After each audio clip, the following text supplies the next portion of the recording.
नित्यानन्दं परमसुखदं केवलं ज्ञानमूर्तिं द्वन्द्वातीतं गगनसदृशं तत्त्वमस्यादिलक्ष्यम् एकं नित्यं विमलमचलं सर्वधी साक्षिभूतं भावातीतं त्रिगुणरहितं सद्गुरुं तं Namami.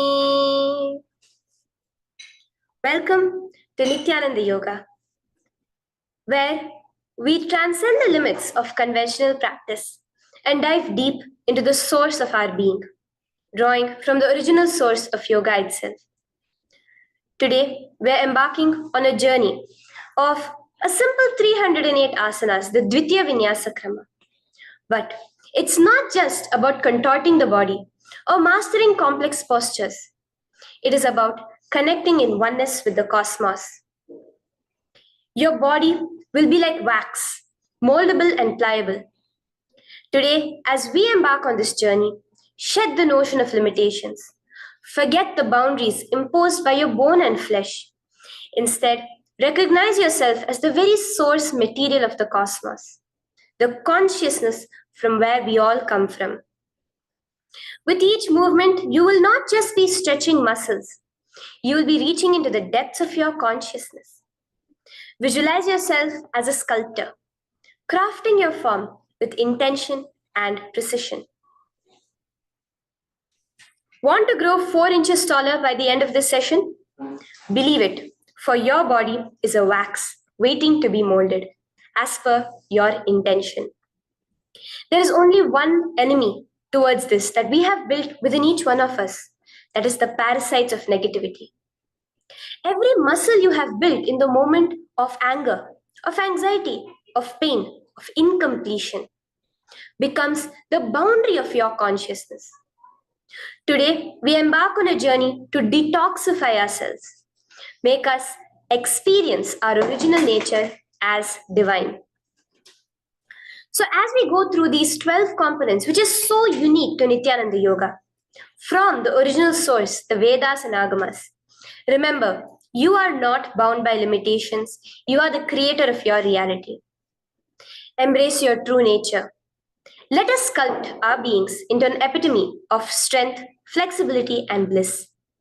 Welcome to a transformative experience like no other, Nityananda Yoga. There are 12 different components that consist Nityananda Yoga. One is the asanas, which we traditionally know of. The various body postures revealed by Paramashiva to align the physical geometry of our body, the physical geography of our body, to the cosmic geometry, the cosmic geography. As Paramashiva says, sthiram sukham asanam, that body posture which is steady, comfortable, because it's in its original nature of Paramashivatva. The second are the pranayamas, the various systematic breathing techniques that Paramashiva has revealed for each one of us, that connect us to the higher dimensions of the cosmos and increase the life energy within us. The fourth are the bandhas, the different internal locks of the body. The third are the mudras, the various hand gestures and body movements to seal that life energy within ourselves. The very word mudra means seals. You will be able to seal the space of oneness within you with Paramashiva. The fourth are the bandhas, the various internal locks of the body to awaken the Kundalini Shakti, our latent potential energy, and make us conducive for the ultimate experience. The fifth are the karanas, the beautiful dance movements of the body, revealed by Paramashiva to put you in the space of ultimate bliss, and which engage all the different parts of your body. The next are the visualizations.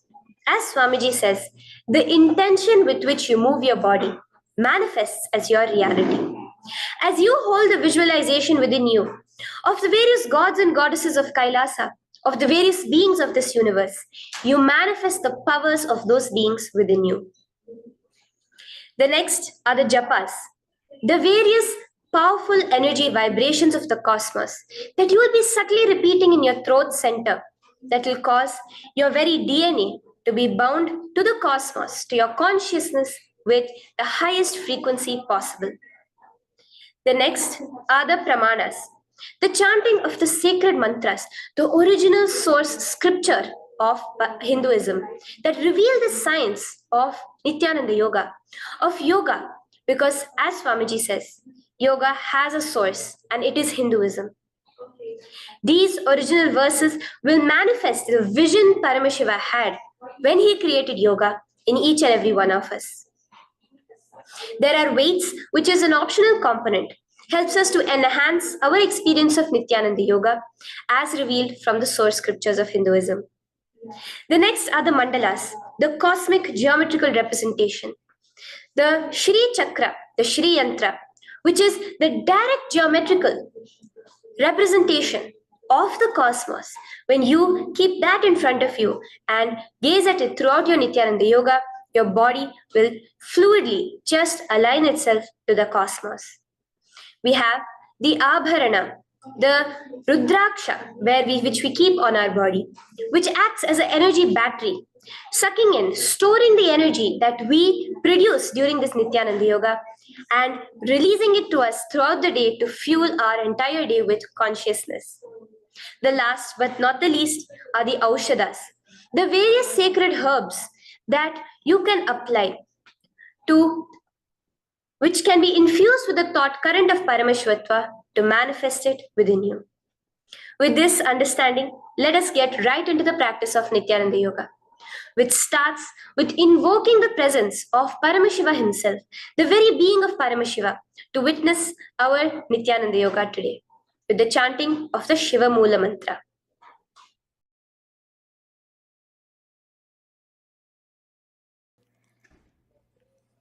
Let us now chant the Shiva Mula Mantra 11 times internally.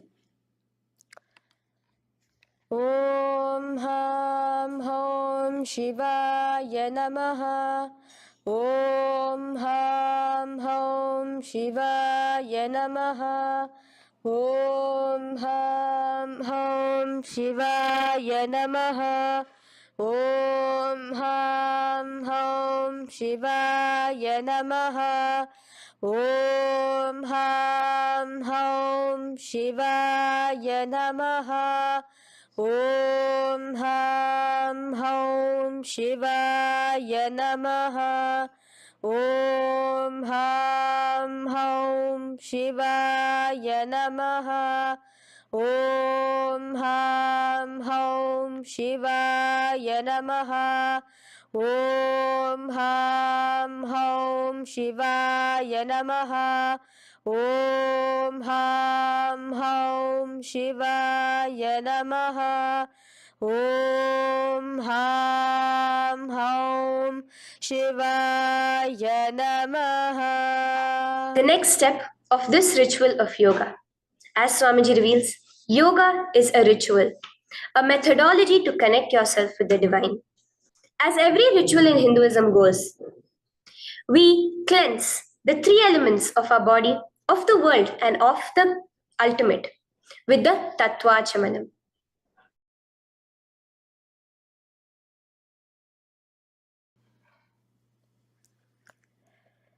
The next is the Tattvachamanam.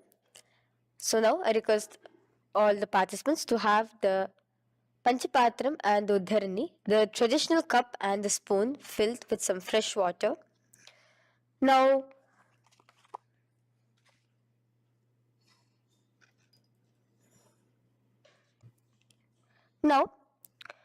keeping your right hand in the shape of a cow's ear, the Gokarna Mudra, pour one Uddharani of water from the Panchapatram and chanting each of the following mantras internally, drink the water that flows through the base of the palm. Om Atmatattvam Shodayami Svadha. Om Vidyatattvam Shodayami Svadha. Om Shivatattvam Shodayami Svadha. Wash your right hand with water from the Panchapatram. Now, chanting the following mantra internally, wipe the upper and lower lips twice using the base of the right hand thumb, moving the hand from right to the left of the lips. Om Ham Hridayaya Namaha. Wash your right hand with water from the Panchapatram. Now, with the tips of right hand index, middle, and ring finger, touch above the upper lips and below the lower lips. Wash your right hand with water from the Panchapatram. Now, with the tips of right hand index finger and thumb joined together, touch your right nostril, left nostril. With the tips of right hand ring finger and thumb joined together, touch your right eye, right ear, left ear. Wash your right hand with water from the Panchapatram. Now, with the base of the right hand thumb and little finger, touch the navel, right chest, left chest. With the right hand, fingertips together, touch the top of the head, right shoulder, left shoulder, and your heart center. With that, we have the Sankalpa. The Sankalpa, the manifestation of our conscious intention. What is it today each one of us want to manifest through Nityananda Yoga? Hold that in your inner space. Through this conscious intention, which directly happens with the blessings, with the grace of the Supreme Pontiff of Hinduism, Bhagavan Sri Nityananda Paramashivoham, you will just see your intention manifesting as reality.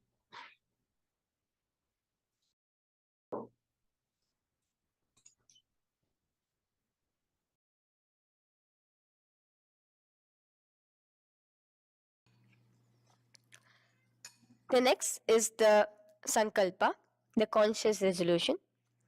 So now I request all participants now to, with your right hand, cover your left palm, which is the Sankalpa Mudra, and keep both the hands on the right thigh.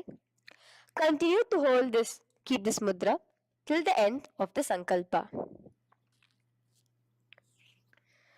Om Mamopata Samasta Duritakshayaddvara Bhagavat Shri Nityananda Paramashiva Prityartham Shri Nityanandeshwari Paramashiva Shakti Sameta Shri Nityanandeshwara Paramashiva Prityartham Cha Shubhe Shobhane Muhurte Adha Brahmanaha Dvitiya Paradhe Shri Shvetavaraha Kalpe Vaivashvatamanmantare Ashtavimshaditame Nityayuge Prathame Pade Jambudvipe Bharatavarshe Bharatakhande Meroho Dakshine Pashve Shakhabde अस्मिन् वर्तमाने व्यवहारिके प्रभवादीनां षष्ट्याः संवत्सराणां मध्ये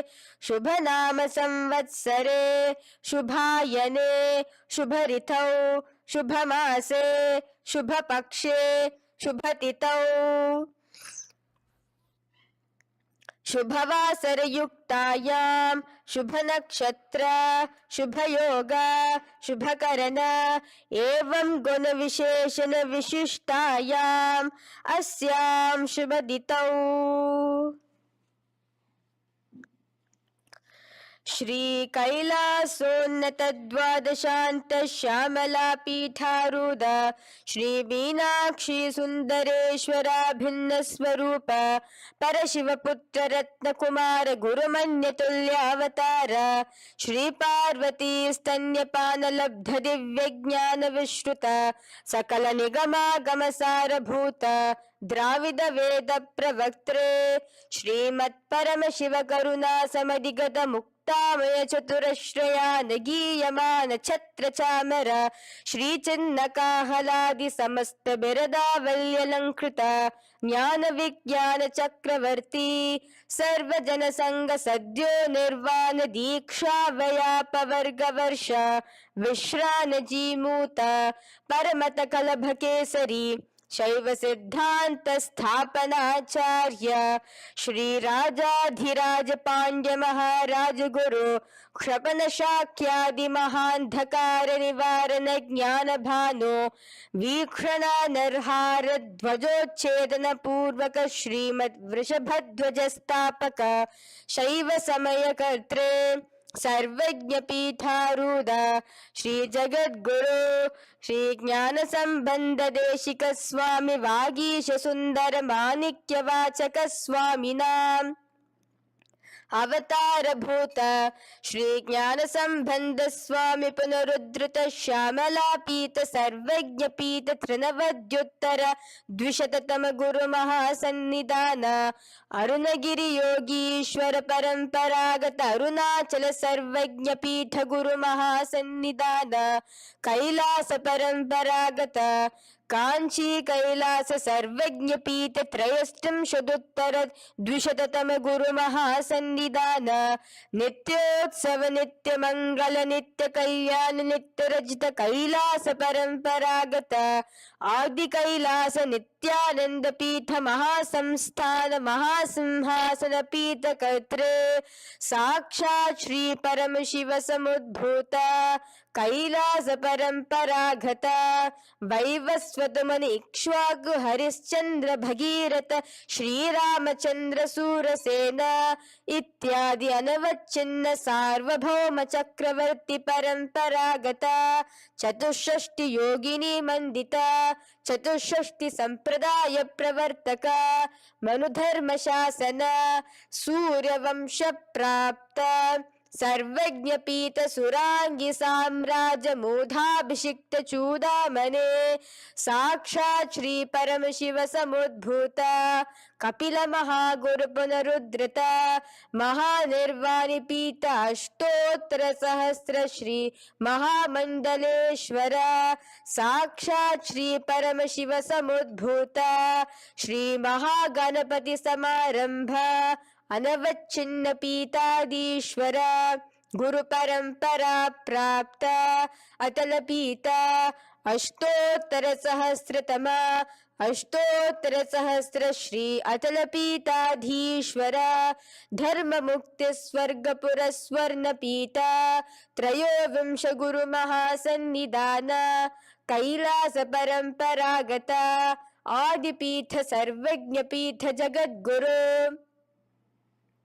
श्री कैलास पुनरुद्धारक श्री कैलास परमाचार्य श्रीमत् परमहंस परिव्राजकाचार्य वर्य सच्चिदानंद प्रणव स्वरूप श्रोत्रिय ब्रह्मनिष्ठ श्रीमद् जगद्गुरु श्री भगवत श्री नित्यानंद परम शिव श्री ज्ञान संबंध देशिक परमाचार्य स्वामिनां प्रीत्यर्थम तेषां पादारविन्दयोः भक्ति सिद्ध्यर्थम गुरु कृपा कटाक्ष सिद्ध्यर्थम क्षेम स्थैर्य वीर विजय आयुरारोग्य ऐश्वर्यानाम् अभिवृद्ध्यर्थम धर्मार्थ काम मोक्ष चतुर्विध फल पुरुषार्थ सिद्ध्यर्थम समस्त दुरितोपशांत्यर्थम समस्त मंगलावाप्यर्थम भगवत श्री नित्यानंद परम Shiv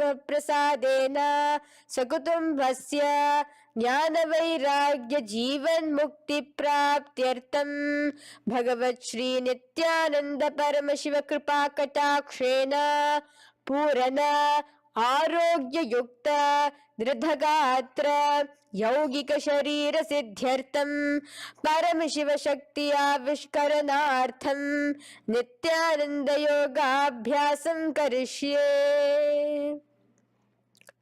Now wash your right hand with water from the Panchapatram. Om apaupasprisya. Now, let's get started with the asanas. Okay? Sit first in a cross-legged position on the ground in Sukhasana. Bring your hands into the Bindu Mudra with your thumbs and index fingers touching each other. Place it on top of your knees. Here we have the Kumbhaka, the pranayama of Samana Kumbhaka. As you inhale and exhale, visualize flames licking up your spine. Do the bandhas, the locks, the Mahamudra Bandha, all three of the bandhas, where you are doing the Jalandhara Bandha, tucking in your chin to your chest, the Udyana Bandha, sucking in your stomach, and the Moola Bandha, clenching your perineum. For the first set of asanas, we have the japa Soham, which you'll be repeating in your throat center. As you do Sukhasana, visualize Lord Shiva in your inner space. The next asana is Parvatasana. Now, from the seated position, bring both your feet to the opposite thighs. Clasp your hands together in front of your heart center in the Anjali Mudra and raise it above your head. Keep your hands as straight as you can. Continue the Samana Kumbhaka and the Japa of Soham. Remain with all the three bandhas, the chin to your chest in Jalandhara Bandha, the stomach tucked in Udyana Bandha, and the clenched perineum in Moola Bandha. Here, visualize yourself as Mount Kailash. The next asana is Hali Pavasana. Now slowly bring your feet together in front of your body as you stretch it out a little further away. Now bring your hands behind your back and clasp the left hand by your right. Lean forward, placing your forehead on the ground as you continue to engage all the three bandhas. Here, gaze at your nose. Visualize Swamiji, the Supreme Pontiff of Hinduism, in your inner space. Now, in a similar position from Hali Pavasana, just release your hands, slightly get up and bring your hands in front of your body. Place them on the ground, cupping your hands, making a hollow in Nagi Pavasana. Visualize yourself as a snake, gazing at your nose. Continue the japa, the pranayama, and all three bandhas engaged. Now, raise up. This is Kokilasana. Hold your big toes with your index and middle finger in the Prana Mudra. Stretch your legs straight out and upwards. Cross it into Padmasana. Bring it to your opposite thighs. Lean forward and down onto your elbows. Again, tuck your chin into your chest, suck in your stomach, and clench the perineum in the Mahamudra Bandha. Visualize yourself as a bird in Kokilasana. The next is Neti Asana. Now, raise up again. Bring one ankle to the top of the opposite knee. Hold the elbows with your hands. Hold the respective elbows with the opposite hands. Again, engage all the three bandhas and rotate your arms in a circular motion. Keep the spine completely straight and gaze towards your nose. Visualize Swamiji, the Supreme Pontiff of Hinduism, in your inner space. Next is Gajasana. Press your hands onto the ground. You can bring your feet a little back as you raise yourself up, your hips up high. Lower your head and then chest, scooping your body forward again and again. Here, engage the Udyana Bandha, where you suck in your stomach along with the Moola Bandha, clenching the perineum. Visualize yourself as an elephant. Gajasana. Now stop the movement slowly. In another dynamic asana, which is Rikshasana, you will start alternatively pressing the heel of one foot onto the ground while lifting the other heel up. Repeat this again and again. The next is Vaishyasana. Now slowly come to a standing position. Stand tall on the tips of just your big toes. Keep your head neck straight line. And bring the middle, index and ring fingers to your heart in the Hridaya Mudra. Continue engaging the Udyana Bandha. Visualize Swamiji in your inner space. Here we have a very interesting movement, which is the Karanas, the dance movements. So the first Karana is Urdhva Janu Karana, which literally means the raised knee. So now stand in the Aramandi position, which is your heels touching together, the toes facing outwards, almost at a 45-degree angle. Bend your knees low And keep both your hands at your chest, elbows parallel to the ground. Twist one knee towards the center of your body. Raise it up, back across the body back to the original position. Simultaneously with the leg movement, follow it with your respective hand, up and across the body. Repeat this alternatively on both sides. Now, in Balalingasana, come back to a standing position straight and interlace your fingers from outside in. This is the Sarva Vashankari Mudra. Hold on to your knee, pulling it up towards your chest. Pull it tight. Continue to keep your spine straight. Engage all the three bandhas, the Jalandhara Bandha, the Udyana Bandha and the Moola Bandha. As you are holding your knee, visualize yourself holding, caressing a baby. Balalingasana. The next asana is Pada Pidanasana. Now the same foot which is raised, clasp it with your hands and pull it behind towards your body, holding it with both your hands. Again, engage all the three bandhas, standing tall. Visualize Swamiji, the Supreme Pontiff of Hinduism, in your inner space.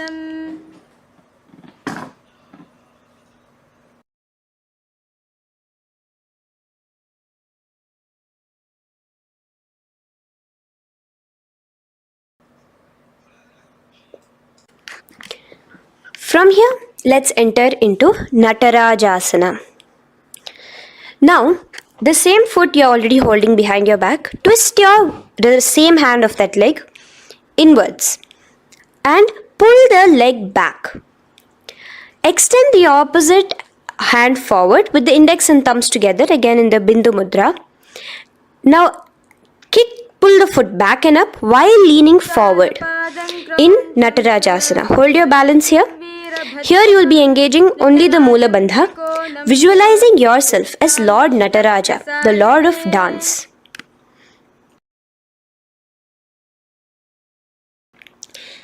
Now again let's repeat Balalingasana on the other side with the other leg. Pull it up towards your chest with the hands in the Sarva Vashankari Mudra. Engage all the three bandhas as you visualize yourself holding and caressing a baby. Now pull your foot back into Pada Pidanasana on the other side. Remain with all the three bandhas engaged. Visualize Swamiji in your inner space. And lean forward. Now, hands stretched in the Bindu Mudra into Natarajasana. Balance there as you visualize yourself as Lord Nataraja. Now, come back to a standing position. Release your leg. Gain your balance. As we enter into the Ardharechita Karana. Now again bring yourself to the Aramandi position, heels together, toes pointed outwards and knees bent. Now from this position, bring your right foot onto the tips of the toes behind the left heel. The heel should be up. Bring your left hand towards your chest, parallel to the ground again, and extend the right arm out and wide like a pendulum. Bring it back towards your chest. Now while your arm is swinging, remember to move your fingers one by one inwards towards the palm and then outwards. Now place the right hand over the nose. Uncross your ankles. Let's do this on the other side also. Cross the left ankle behind and stretch the left hand out like a pendulum.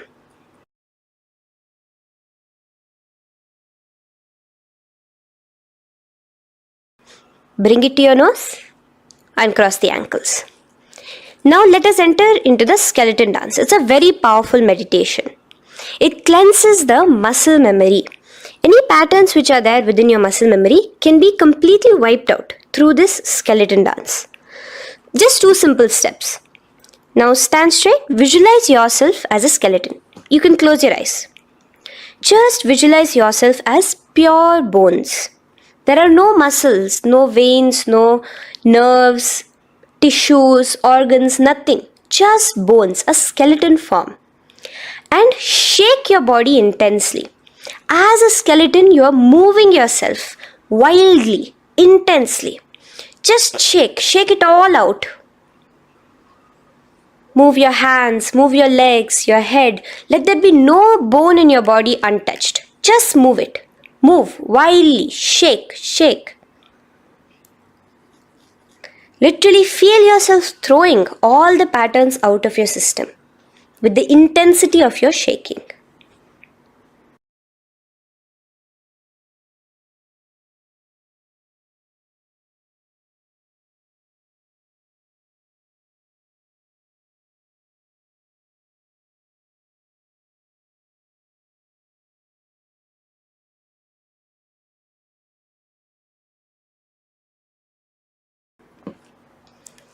Now slowly calm down. Take a few steps, gain your breath back. That's a powerful meditation we did. Let us do the next Karana. Again, come back to a standing position. Do the Aramandi. Your toes outwards, knees bent with your feet together. Now here, raise your hands above your head. Keep your palms completely straight and cross the wrists with the palms facing forward and the back of the hands outward. Now from the crossed wrists, uncross the wrists, spreading your arms out wide while you turn your hip towards the side. Turn by the waist sideways. Bring your hands back over the head and turn on the other side. Repeat this on the other side. Do it again. Let's twist out. Come back to the middle and twist out again. This is the Kati China Karana. Now stand tall. Raise your hands above your head. Bring yourself to the top of the tip of your toes. Let your hands face each other parallel to the ears. You're tall, pushing yourself, stretching yourself. Again, engage all the three bandhas. Tucking in your chin to the chest, sucking in your stomach and clenching your perineum. Visualize yourself as a palm tree. We have the japa changing over here where you will be repeating Shivoham in your throat center. Tadasana. Now, as we enter into Uttanasana, relax and lean forward, bringing your hands on by the ground next to your feet. Keep your palms flat on the ground. Try your best. Engage all the three bandhas. Remain with all the three bandhas engaged as you visualize Swamiji, the Supreme Pontiff of Hinduism himself, in your inner space. Now jump your feet back into Tarakshvasana, coming to a plank position. Keep your hands shoulder width apart. Be steady there. Tuck in your chin to your chest in the Jalandhara Bandha as well as engaging the Moola Bandha. Now rotate your head while in the Jalandhara Bandha from shoulder to shoulder, side to side. This is Tarakshvasana. Visualize Swamiji, the Supreme Pontiff of Hinduism, in your inner space. Yes. Now lay flat onto the ground in Bhujangasana. Lower your entire body down. Now point your toes backwards. Keep your hands by the side of your chest and push yourself off the ground. Remember to use the strength of your lower back to hold yourself up. Open your mouth wide. Inhale through the hollow of your throat and exhale through your nose. This is the Bhujangani Mudra. In Bhujangasana, you will visualize yourself as a cobra.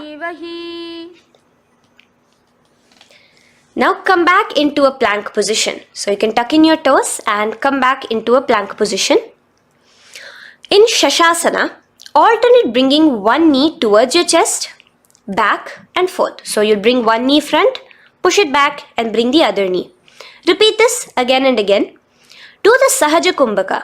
Simple breathing in, breathing out. Engage the Moola Bandha, clenching your perineum. Visualize Swamiji, the Supreme Pontiff of Hinduism. Okay. Now place your legs back into the plank position as we enter into Rathasana. Again, bring one foot between your hands and alternate jumping one foot back and bringing the other foot forward simultaneously. Again and again. Continue the Sahaja Kumbhaka and the Moola Bandha engaged as you visualize yourself as a chariot, a Ratha, in Rathasana. Now, into Veerabhadrasana. remain one leg in between your hands. So as you jump, one leg comes between your hands, stop in that position, one leg stretched back, and raise yourself up into a standing position. So the front foot will be pointing forwards and bent at a 90-degree angle. The knee will be bent at a 90-degree angle. The other leg, which is extended back, the foot will be pointed sideways at a 45-degree angle. Now raise your palms, hands up, parallel beside your ears. Do the Uddiyana Bandha along with the Mula Bandha, pulling in your stomach in. Gaze towards your third eye as you visualize yourself as Lord Veerabhadra. Now relax down, switch your legs around, and let us do Veerabhadrasana on the other side. Stretch your hands up, gaze towards your third eye, suck in your stomach in the Uddiyana Bandha, and visualize yourself as Lord Veerabhadra. Okay, bring your feet together now. Let us move into Vrikshasana. Now stand tall, gain your balance here slowly. Bring one foot towards the inner thigh. Bring your palms together, raise them up above your head in the Anjali Mudra. Keep your elbows as straight as you can. Again, continue the Uddiyana Bandha, sucking in your stomach. Gaze forward, hold your balance, visualize yourself as a tree, the stability of a tree in Vrikshasana. Now, slowly bring your hands down. Now the foot which is in your inner thigh, bring it towards the opposite, to the root of the opposite thigh. Bring your hands in the Namaskar Mudra in front of your heart center together and visualize yourself here as Lord Garuda, just engaging the Mula Bandha alone here. This is Garudasana.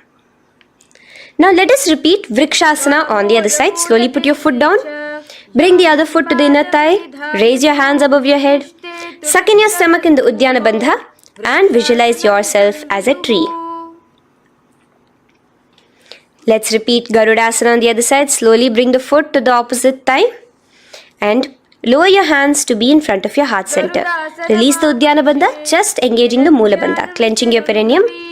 Visualize yourself as Lord Garuda, the eagle vehicle of Lord Mahavishnu. Okay, bring both your feet to the ground now and spread them far apart from each other. Now keep one leg toes pointing forward and the other set of toes pointing sideways. Straighten your arms out parallel towards the ground. Bring your front arm down towards the front foot, beside your foot, while the other arm extends towards the sky. Visualize yourself as a triangle in Trikonasana. Now raise up and let's repeat Trikonasana on the other side. Switch the position of your legs around and go forward. The other arm raised towards the sky. Visualize yourself as a triangle. Now come back to a standing position. Bring your feet together. We are having another Karana, the Nikuttaka Karana. Bring yourself to the Aramandi position. Feet together, knees out wide. Here now bring your hands towards your chest, but keep both your palms parallel towards each other.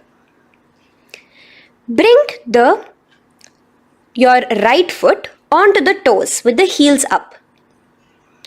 And simultaneously bringing the right hand towards the top.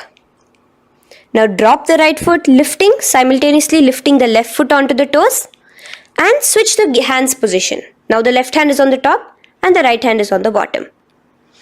Repeat and let us do this repeatedly. Okay, relax now, come back to a straight position and sit down onto your toes. Sit on your heels with your toes on the ground, knees raised up off the ground, together in front of you in Angushtasana. Bring your hands together in the Namaskara Mudra in front of your heart center. We have a very interesting pranayama over here, which is the Bhramari Kumbhaka, where you will be subtly buzzing like a bee as you do this asana. The japa we'll be entering into is Sadashivoham. In Angushtasana, engage the Mula Bandha as you visualize Swamiji, the Supreme Pontiff of Hinduism, in your inner space. Now in the same position, slowly bring your hands to the ground. Balance yourself as you stretch one foot forward, sitting on the heel of one foot and the other foot stretched forward, toes pointed upwards. Bring your hands to the Vara Mudra, just the tips of the finger on the ground while the palm faces forward, both your hands. Continue to engage the Mula Bandha, clenching the perineum as you visualize Swamiji, the Supreme Pontiff of Hinduism, in your inner space. Now, stretch, the leg is stretched forward, right? Stretch the same hand, the respective hand forward and clasp onto the big toe of that foot in the Prana Mudra with your index and middle fingers. The other hand, bring it to the back of the respective heel in Vidhunanasana as you visualize Swamiji in your inner space. Okay, bring your 2 feet back together as we repeat Saurasana on the other side. Stretch your left leg forward now. Palms in the Vara Mudra on the ground. Visualize Swamiji in your inner space.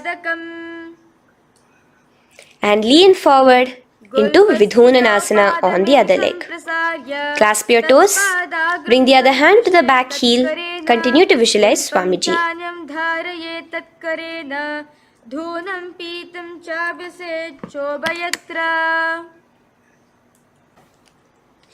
Now bring your 2 feet back together as you continue to sit on the heels, getting a nice toe workout here. Balance on your toes, bring your knees together in front of you. Now place your palms on top of the respective knees with the hands facing upwards, the palms facing upwards.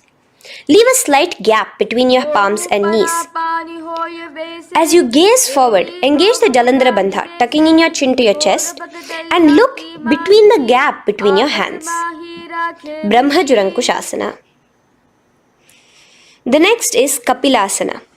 Now spread your knees wide and place them onto the ground. Keep your hands on the respective knees. Pull your stomach in and up in the Uddiyana Bandha. Gaze towards your nose as you visualize yourself as Maha Kapila Muni, the first man that ever started thinking. In the same position, just release that Uddiyana Bandha. Release the lock of the stomach, but continue to clench your perineum in Mula Bandha as you switch your gaze to your third eye. So from your nose, switch your gaze to the third eye. Visualize Swamiji, the Supreme Pontiff of Hinduism, in your inner space. Bhadra Gorakshasana. Next is Suryasana. Now, your toes are tucked. Just lift your knees off the ground, wide apart. Bring your hands together in the Padma Mudra with the little fingers and thumbs joined together. Engage the Uddiyana Bandha, suck in your stomach and raise your hands up tall above your head. Slightly lean back as you look towards the gap between your hands. Visualize Lord Surya in your inner space. Now relax, slowly bring your hands to the ground. Sit on top of your heels, the toes flat. Here, keep your hands on top of your knees and lift your tongue up against the roof of your mouth in the Manduki Mudra. Do the Sahaja Kumbhaka, simple breathing in and out. Engage the Mula Bandha, clenching your perineum. With the Japa Sadashivoham, repeating in your inner space, here you will visualize yourself as a frog in Mandukasana. Your tongue pressed against the upper palate. Is your frog-like tongue catching the nectar of immortality dripping from your Sahasrara Chakra? Gaze towards your third eye in Mandukasana. Now from here itself, moving into Uttana Mandukasana. Just bring your hands to the opposite shoulders, remaining in the same seated position.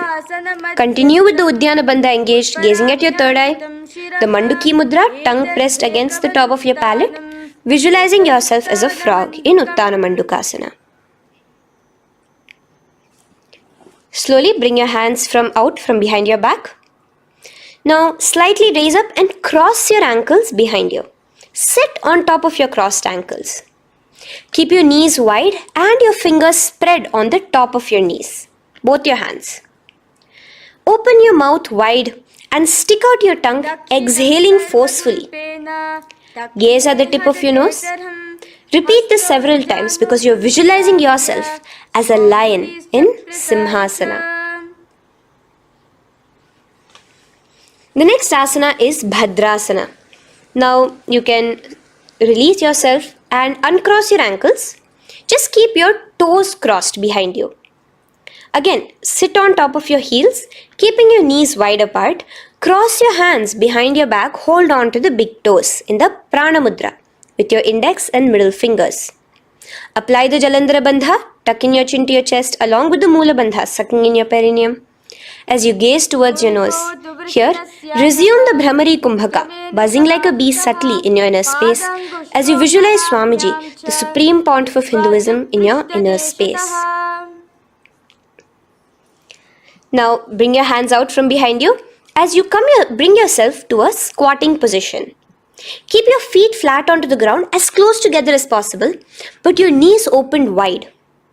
Bring your body in between your knees, your torso in between your knees, and take your arms in and around your knees towards the back, clasping your fingers, interlacing your fingers behind you in the Parashu Mudra.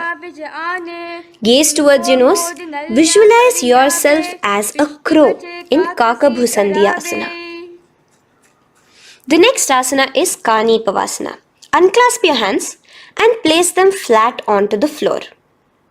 Keep them shoulder width apart for good balance. Now, slowly bring your knees to the back of your arms, above the elbows. Lean your chin forward and down. Keep your gaze steady as you lift your feet off the ground. In Kani Pavasana, visualize Swamiji, the Supreme Pontiff of Hinduism, in your inner space. Now in the same position, slowly lower your head to the ground and stretch your legs up high, forming a tripod between your two hands and your head in Kapali Asana. Gaze at your nose, continue the Brahmari Kumbhaka, continue engaging the Mula Bandha and the Japa of Sadashivoham. Visualize Swamiji in your inner space. The next asana is Parshva Mayurasana. Slowly bring your feet down. Yes, relax. And now squat on your toes with your knees together and twist your body. Place both the hands to one side of your knees. Now bring one of your elbows to the knee and the other of your elbows towards the hip. Lean onto your arms, balance, extending your legs out to the side. Gaze towards your third eye, visualizing yourself as a peacock. In Parshva Mayurasana, as you do the pranayama, the Rechaka Kumbhaka, let your exhalations be prolonged and your inhalations be slightly shorter. Now relax, bring your feet to the ground and bring your body to the other side of your knees as you repeat Parshva Mayurasana on the other side. Lean forward, stretch your legs, gaze at your third eye. Visualize yourself as a peacock. Now let's do Bhairaganathasana. Now come again to a plank position. Place your hands down, stretch your legs back and bring one foot around your shoulder to be placed in between both your palms. Gaze at your third eye. Just engage the Mula Bandha, clenching your perineum. Here, this is Bhairaganathasana. Visualize yourself as Lord Kala Bhairava. Slowly bring your foot out and bring the other foot in between your palms, remaining in the plank position. Continue to visualize yourself as Lord Kala Bhairava in Bhairaganathasana on the other side. The next asana is Unmukha Pithasana. Now from the same plank position, bring your forearms onto the ground. Be steady as you walk your feet closer towards yourself, forming like a slight mountain. In Unmukha Pithasana, gaze at your third eye. Continue the Rechaka Kumbhaka. Visualize Swamiji in your inner space.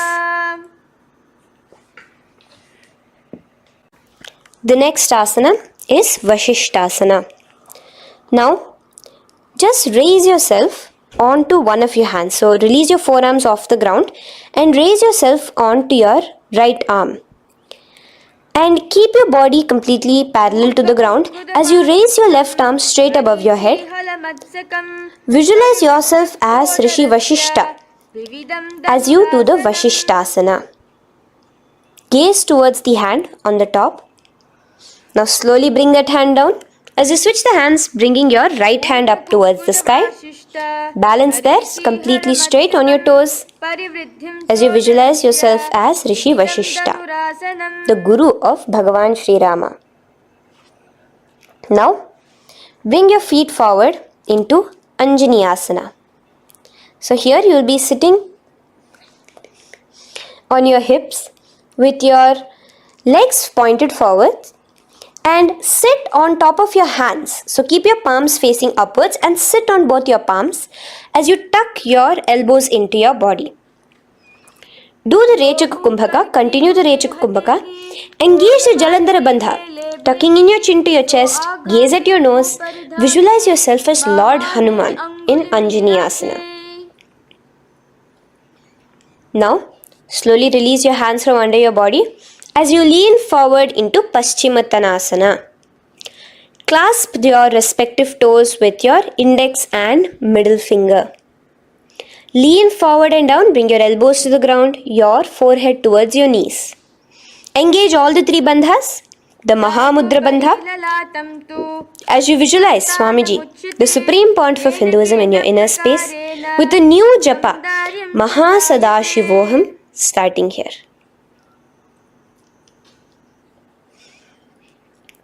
The next is Ugrasana. Now, you can raise up and clasp your hands behind your neck in the Parashamudra. Interlace both your fingers. Lean forward and down, bringing your forehead to your knees and your elbows onto the ground. Again, engage all the three bandhas in the Mahamudra Bandha as you visualize Devi Kali in your inner space in Ugrasana. The next is Marichi Asana. So raise up and keep one leg pointed forward while you bring the other leg towards the groin, the knee pointed upwards. Place the foot flat on the ground. Now lean forward, bring both your hands, wrap your arms around the raised knee, clasping your hands behind the back together. Bring your chest to the thigh with your head towards the knee. Here engage just the Mula Bandha, sucking in your perineum, as you visualize yourself as Rishi Marichi in Marichi Asana. The next asana is Mahamudrasana. Now slowly raise up and the raised knee, let it rest by your side with your leg towards the inner thigh of the opposite leg. Now again reach down, hold your foot, bring your elbows to the ground, your forehead to your knees. Engage all the three bandhas in the Mahamudra Bandha. Gaze at your nose, visualize Swamiji himself in your inner space. Raise up. Let's repeat Marichi Asana on the other side. Bring the other foot straight while the other foot comes into the groin. Knee up. Lean forward, clasping your hands behind your back. Visualize yourself as Sage Marichi. Now from here, raise up, engage all the three bandhas as you let your knee fall to the side. Lean forward, clasping the foot. Gaze at your nose. Visualize Swamiji in your inner space in Mahamudrasana on the other side. Now, bring yourself to a seated position. Sit and bring the soles of your feet together. Bend your knees and keep your heels as close towards you as possible. While try to touch your knees to the ground. Clasp your feet together with both your hands. Maintain a straight spine. Gaze towards your nose in Bhadrasana 2. Visualize Swamiji, the Supreme Pontiff of Hinduism, in your inner space. The next asana is Gwali Pavasana. Now, keeping your feet together, just bring your hands towards the respective knees. Just lightly place them there. Tuck your chin to your chest in the Jalandhara Bandha, continuing to engage the Mula Bandha, clenching your perineum. As you gaze at your nose, visualize Swamiji, the Supreme Pontiff of Hinduism, in your inner space. Now, push your soles slightly further away from you. The joined feet, push it further away from your body. And lean forward, keeping both your hands, the fingers inside of the feet. Hold the soles of your feet. Lean forward and down. Bring your forehead to the ground. Gaze at your nose. Visualize the Yoni Mandala in your inner space. In Joni Asana. The next is Midiki Pavasana. Raise up. Stretch your arms out wide beside your body as you lean forward, your arms going over your knees. Bring your forehead to your feet. Continue to gaze at your nose. Visualize Swamiji, the Supreme Pontiff of Hinduism, in your inner space. Now, in Siddha Samadhi Asana, raise yourself up. Now, put your hands, your forearms, underneath the calves of the respective legs. Let your palms face up towards the sky as you bring your head down to your feet. Gaze at your nose as you visualize Lord Surya in your inner space in Siddha Samadhi Asana.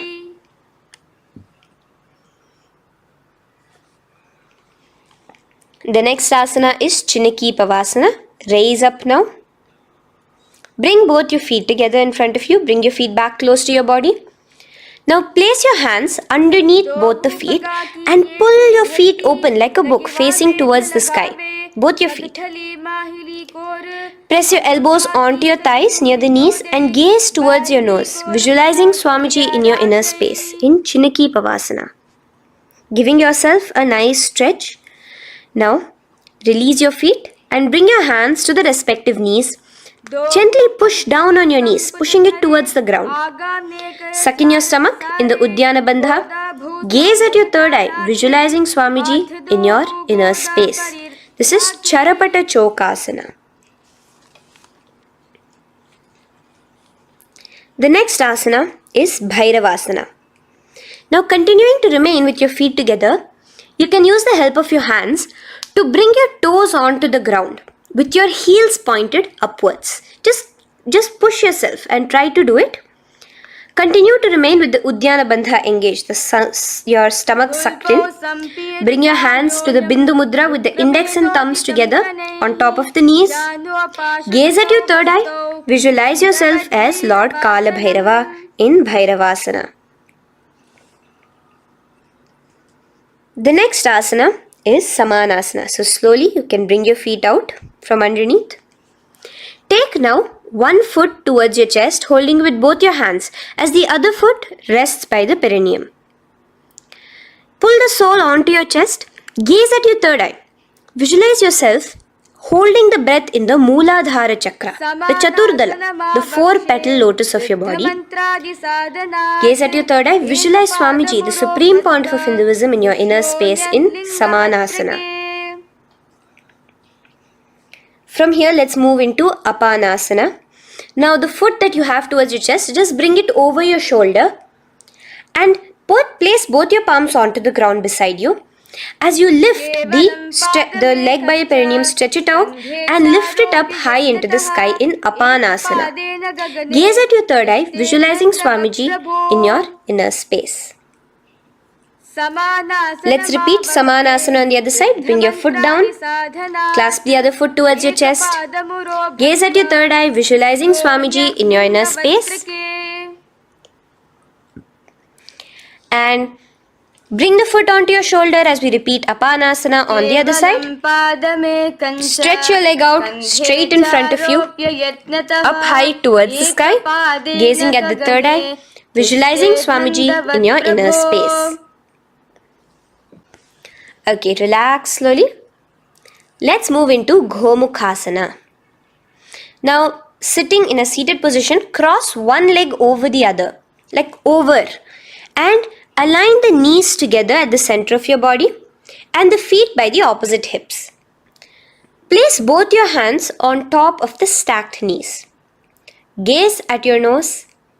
Here we have a beautiful pranayama, very cooling pranayama, which is the Sheetkari pranayama, where you will be inhaling through your clenched teeth with your tongue pressed against behind your teeth and exhaling through your nose, creating a hissing sound. The japa will be for the next sequence of asanas, Om Nityanandoham. Visualize the face of a cow in Gomukhasana. Now keep your knees crossed. From the knees, bring your hands towards the respective toes on the side of the body. Clasp the big toe in Pranamudra. Suck in your stomach in the Udyana Bandha. Visualize yourself as Rishika Anasuya in Anasuyasana. Now in Anusuyasana 2, just bring your hands behind your back, clasped together, interlaced fingers in the Parashamudra. Lean forward and down. Try to bring your nose to touch the ground in front of you. Just visualize yourself as Rishika Anasuya and gaze at your nose. Anusuyasana 2. Raise yourself up now. Now bring one foot towards the perineum, knee resting on the ground. Raise your other foot with the foot in front of the lying down foot, knees pointed upwards towards your chest. Place your hands on the respective knees. Keep your spine tall, chest out. Gaze at your nose. Visualize yourself as Lord Garuda, the eagle vehicle of Bhagavan Mahavishnu. Garudasana 2. From here, moving into Naradasana. Now, keep both your hands, bring both your hands behind your neck and clasp them in the Parashamudra. Interlace your fingers behind your neck. Twist outward of the raised knee. Just keep your whole body outside of the raised knee. Gaze towards your third eye, visualizing yourself as Devarishi Narada in your inner space. From Naradasana, let's enter into Matsya Pithakasana. Place one foot on the top of the opposite thigh. Wrap your respective arm across the knee, holding on to the opposite shin. Extend the opposite hand straight. Hold on to the respective toe with the index and middle fingers in Prana Mudra.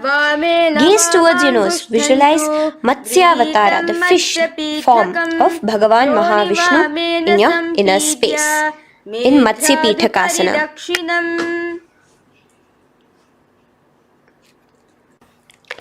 From there, let's repeat the Gomukhasana and the rest of the asanas on the other side too. So slowly you can cross your knees over to the other side in Gomukhasana. Keep your hands on the top of your knees. Gaze at your nose as you visualize the face of a cow in Gomukhasana. Continuing into Anusuyasana on the other side, bring your hands to your toes. Suck in your stomach in the Udyana Bandha. Gaze at your nose, visualize yourself as Rishika Anasuya. And lean forward, bringing your hands behind your back in Anusuyasana 2. Interlace your fingers in the Parashamudra. Continue to gaze at your nose, visualizing yourself as Rishika Anasuya. As you relax the Udyana Bandha, just clenching the Mula Bandha alone. Raise up, bring your feet together in front of you as we enter into Garudasana 2. Place your hands on the respective knees. Stay straight. Visualize yourself as Lord Garuda as you gaze towards your nose. And twist your body out of the raised knee, hands clasped in the Parashamudra behind your neck. Gaze at the third eye, visualizing yourself as Devarishi Narada. And bring the foot to the opposite thigh as we enter into Matsya Pithakasana on the other side. Clasp your toe in Prana Mudra. Gaze at your nose, visualizing Matsya Avatara, the fish avatar of Lord Vishnu in your inner space. Now let's enter into Matsyendrasana. Remaining in the same position with one foot on the opposite thigh, place the other foot on the ground on the far side of the other thigh. Twist. Bring your elbow outside the raised knee. Keep the raised arm by your neck. Turn backwards. Gaze towards your third eye, the other hand straight out. Visualize Matsyendranatha, the great Rishi and master of Hatha Yoga in your inner space. Just switch your hands around. Straighten the hand that was originally bent and bend the other hand towards your neck. As we enter into Kubhasana, visualize yourself as a camel. Continue to gaze at your third eye. Now, straighten out both your hands straight out in the same position. Continue to gaze at your third eye, visualizing Matsyendranatha, the master of Hatha Yoga in your inner space. Now, slowly take your foot off from the thigh. As we enter into Matsyendrasana on the other side, bring the other foot to the thigh. Place the other foot on the far side. Twist, bringing your elbows outside of the raised knee, hands on the head. The other hand stretched out back. Twist, gazing at your third eye. Visualize Matsyendranatha in your inner space. Switch the hands around as we enter into Kubhasana on the other side. Remember to visualize yourself as a camel. Now stretch both your hands out in Matsyendrasana 2 on the other side. Visualize Matsyendranatha in your inner space. Now, with one leg on the thigh, bring the other foot too to the opposite thigh in Padmasana. Place your palms on the respective knees. Engage all the three bandhas in the Mahamudra Bandha, tucking your chin to your chest, sucking in your stomach and clenching your perineum. We have a new pranayama here, which is the Shitali Kumbhaka, where you will continue to inhale through the teeth without creating the hissing sound, and exhale through your nose. A new japa of Om Nityananda Mahasadashivoham starts here. Gaze at your nose in Padmasana, visualizing yourself as Bhagavan Paramashiva. Now, keeping your legs in the same position, just cross your hands over each other, clasping onto the toes with your index and middle fingers in the Prana Mudra. Gaze at your nose, visualize yourself as Devi Parvati, the consort of Lord Paramashiva in Padmasana 2. Now, uncross your hands. Take your hands and insert it into the gap between your thighs and your calves. Put both your hands within and pull it out on the other side. As you balance on your hands, lifting your whole body off the ground, visualize yourself as a rooster in Kukkutasana. Now relax. Take your hands out from inside your feet as we enter into Baddha Keki Asana. Place your hand onto the ground as you raise up on your knees. Place your palms on the ground, fingers pointing towards the legs. Now keep your elbows together, pressed against your navel. Slowly lean forward, balancing, and extend your knees off the ground, visualizing Swamiji in your inner space. In the same position, stretch your legs out behind you. In Mayurasana, visualize yourself as a peacock. Hold your balance. Relax now. Yes, relax flat onto the ground into Makarasana. Lay down completely flat. Keep your feet pointing outwards, far away from each other. Place your forehead on the mat. Interlace your fingers behind your neck in the Parashumudra. Just relax, visualizing yourself as a crocodile as we go back to the Sahaja Kumbhaka, the simple breathing in, breathing out. Just keep the Moola Bandha alone engaged.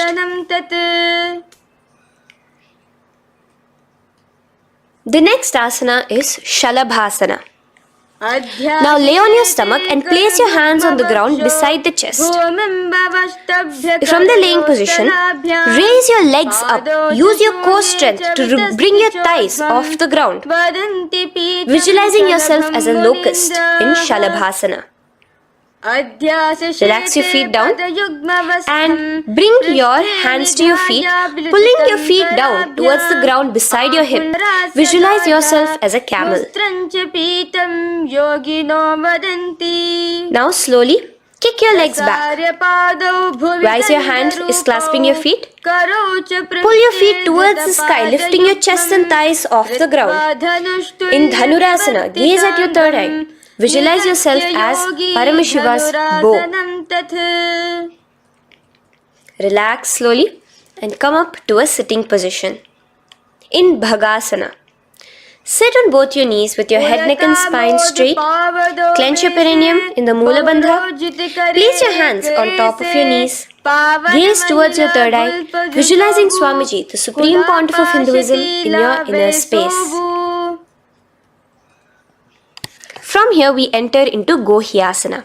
We have a couple of headstand postures here, so get yourself ready.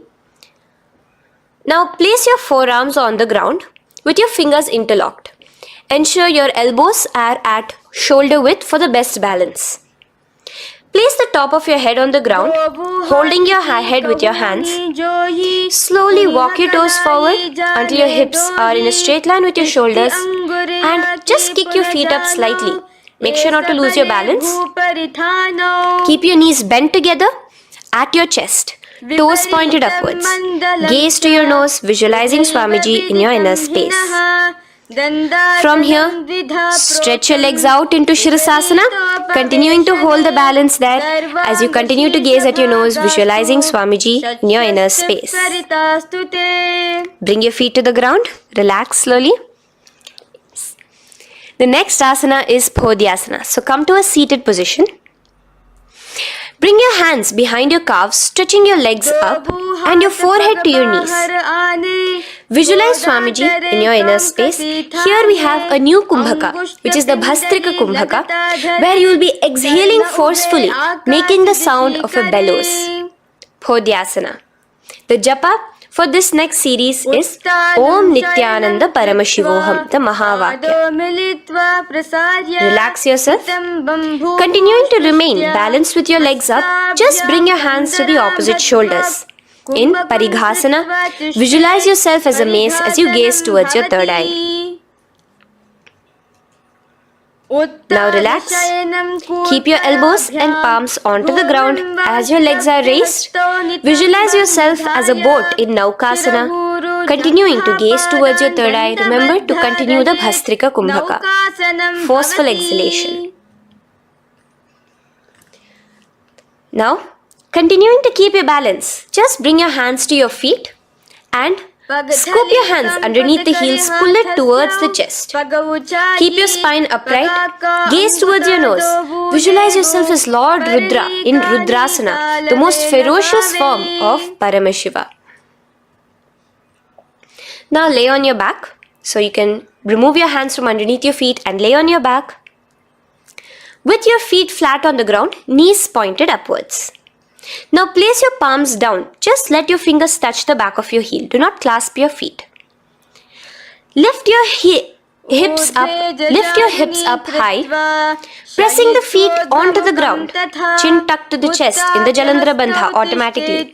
Gaze at your nose, visualizing Swamiji in Unmukha Pithasana 2. Now lay onto the ground in Shavasana. Just lay completely flat with your palms facing upwards by the side of your body. Just unclutch from any movement happening within you.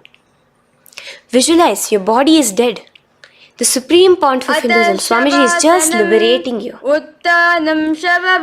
Just let your awareness, your energy completely pervade your body in the Shakti Chalan Mudra as you continue to vibrate with the Mahavakya.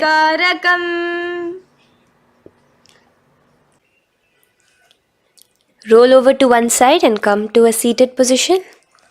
Feel the life entering your body back.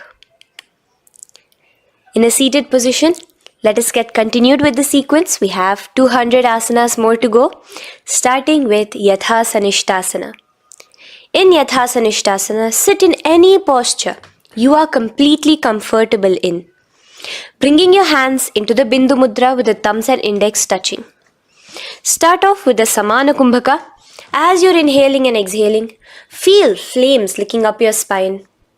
Clench your perineum in the Moola Bandha with the japa Om Nityananda Paramashivoham for the remaining of the sequence. Visualize Swamiji in your inner space. From here, moving into Samasana, where you bring your feet to a cross-legged position. Keep your hands on your knees with the thumbs and index touching in the Bindu Mudra. Just inhale and exhale as you visualize Swamiji in your inner space. The next is Muktasana. Press your left foot against your genital region. Place the right foot on top of your left.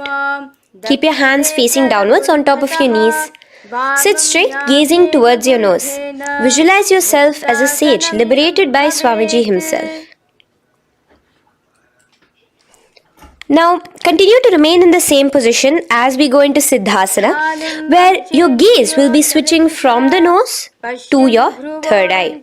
Continuing to visualize Swamiji in your inner space, ensure the Moola Bandha, the perineum, is locked.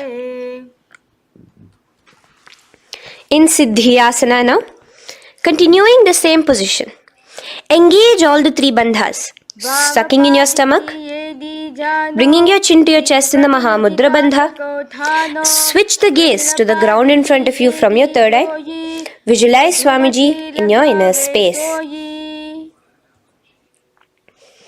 Now, relax the Udyana Bandha and Jalandhara Bandha. Just keep the Moola Bandha, the perineum alone clenched, as we enter Rudrasana 2, where your legs will remain in the same position, just your hands alone, from resting on your knees, will turn around to the Bindu Mudra, the thumbs and index touching.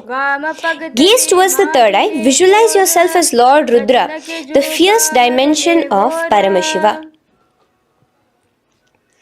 The next is Santa Dhunasana. Keep your hands in the Bindu Mudra, your legs crossed in the same position. As you switch your gaze from your third eye to your nose, visualizing Swamiji, his tranquility, unshakable nature.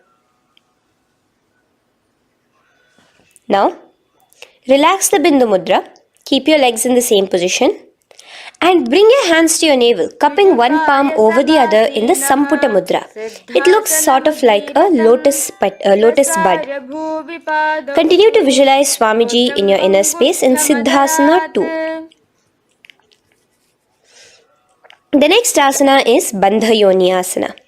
Maintaining one heel over the other in the same position of the legs, bring your hands to your face in the Shanmukhi Mudra. So just listen carefully now. Bring your little fingers beneath the bottom lip of both hands. Your ring fingers above your upper lip. Your middle fingers closing your nose, your nostrils. Your index finger covering your eyes. And your thumbs pressed into your ears. This is Bandha Yoni Asana, visualizing Swamiji in your inner space.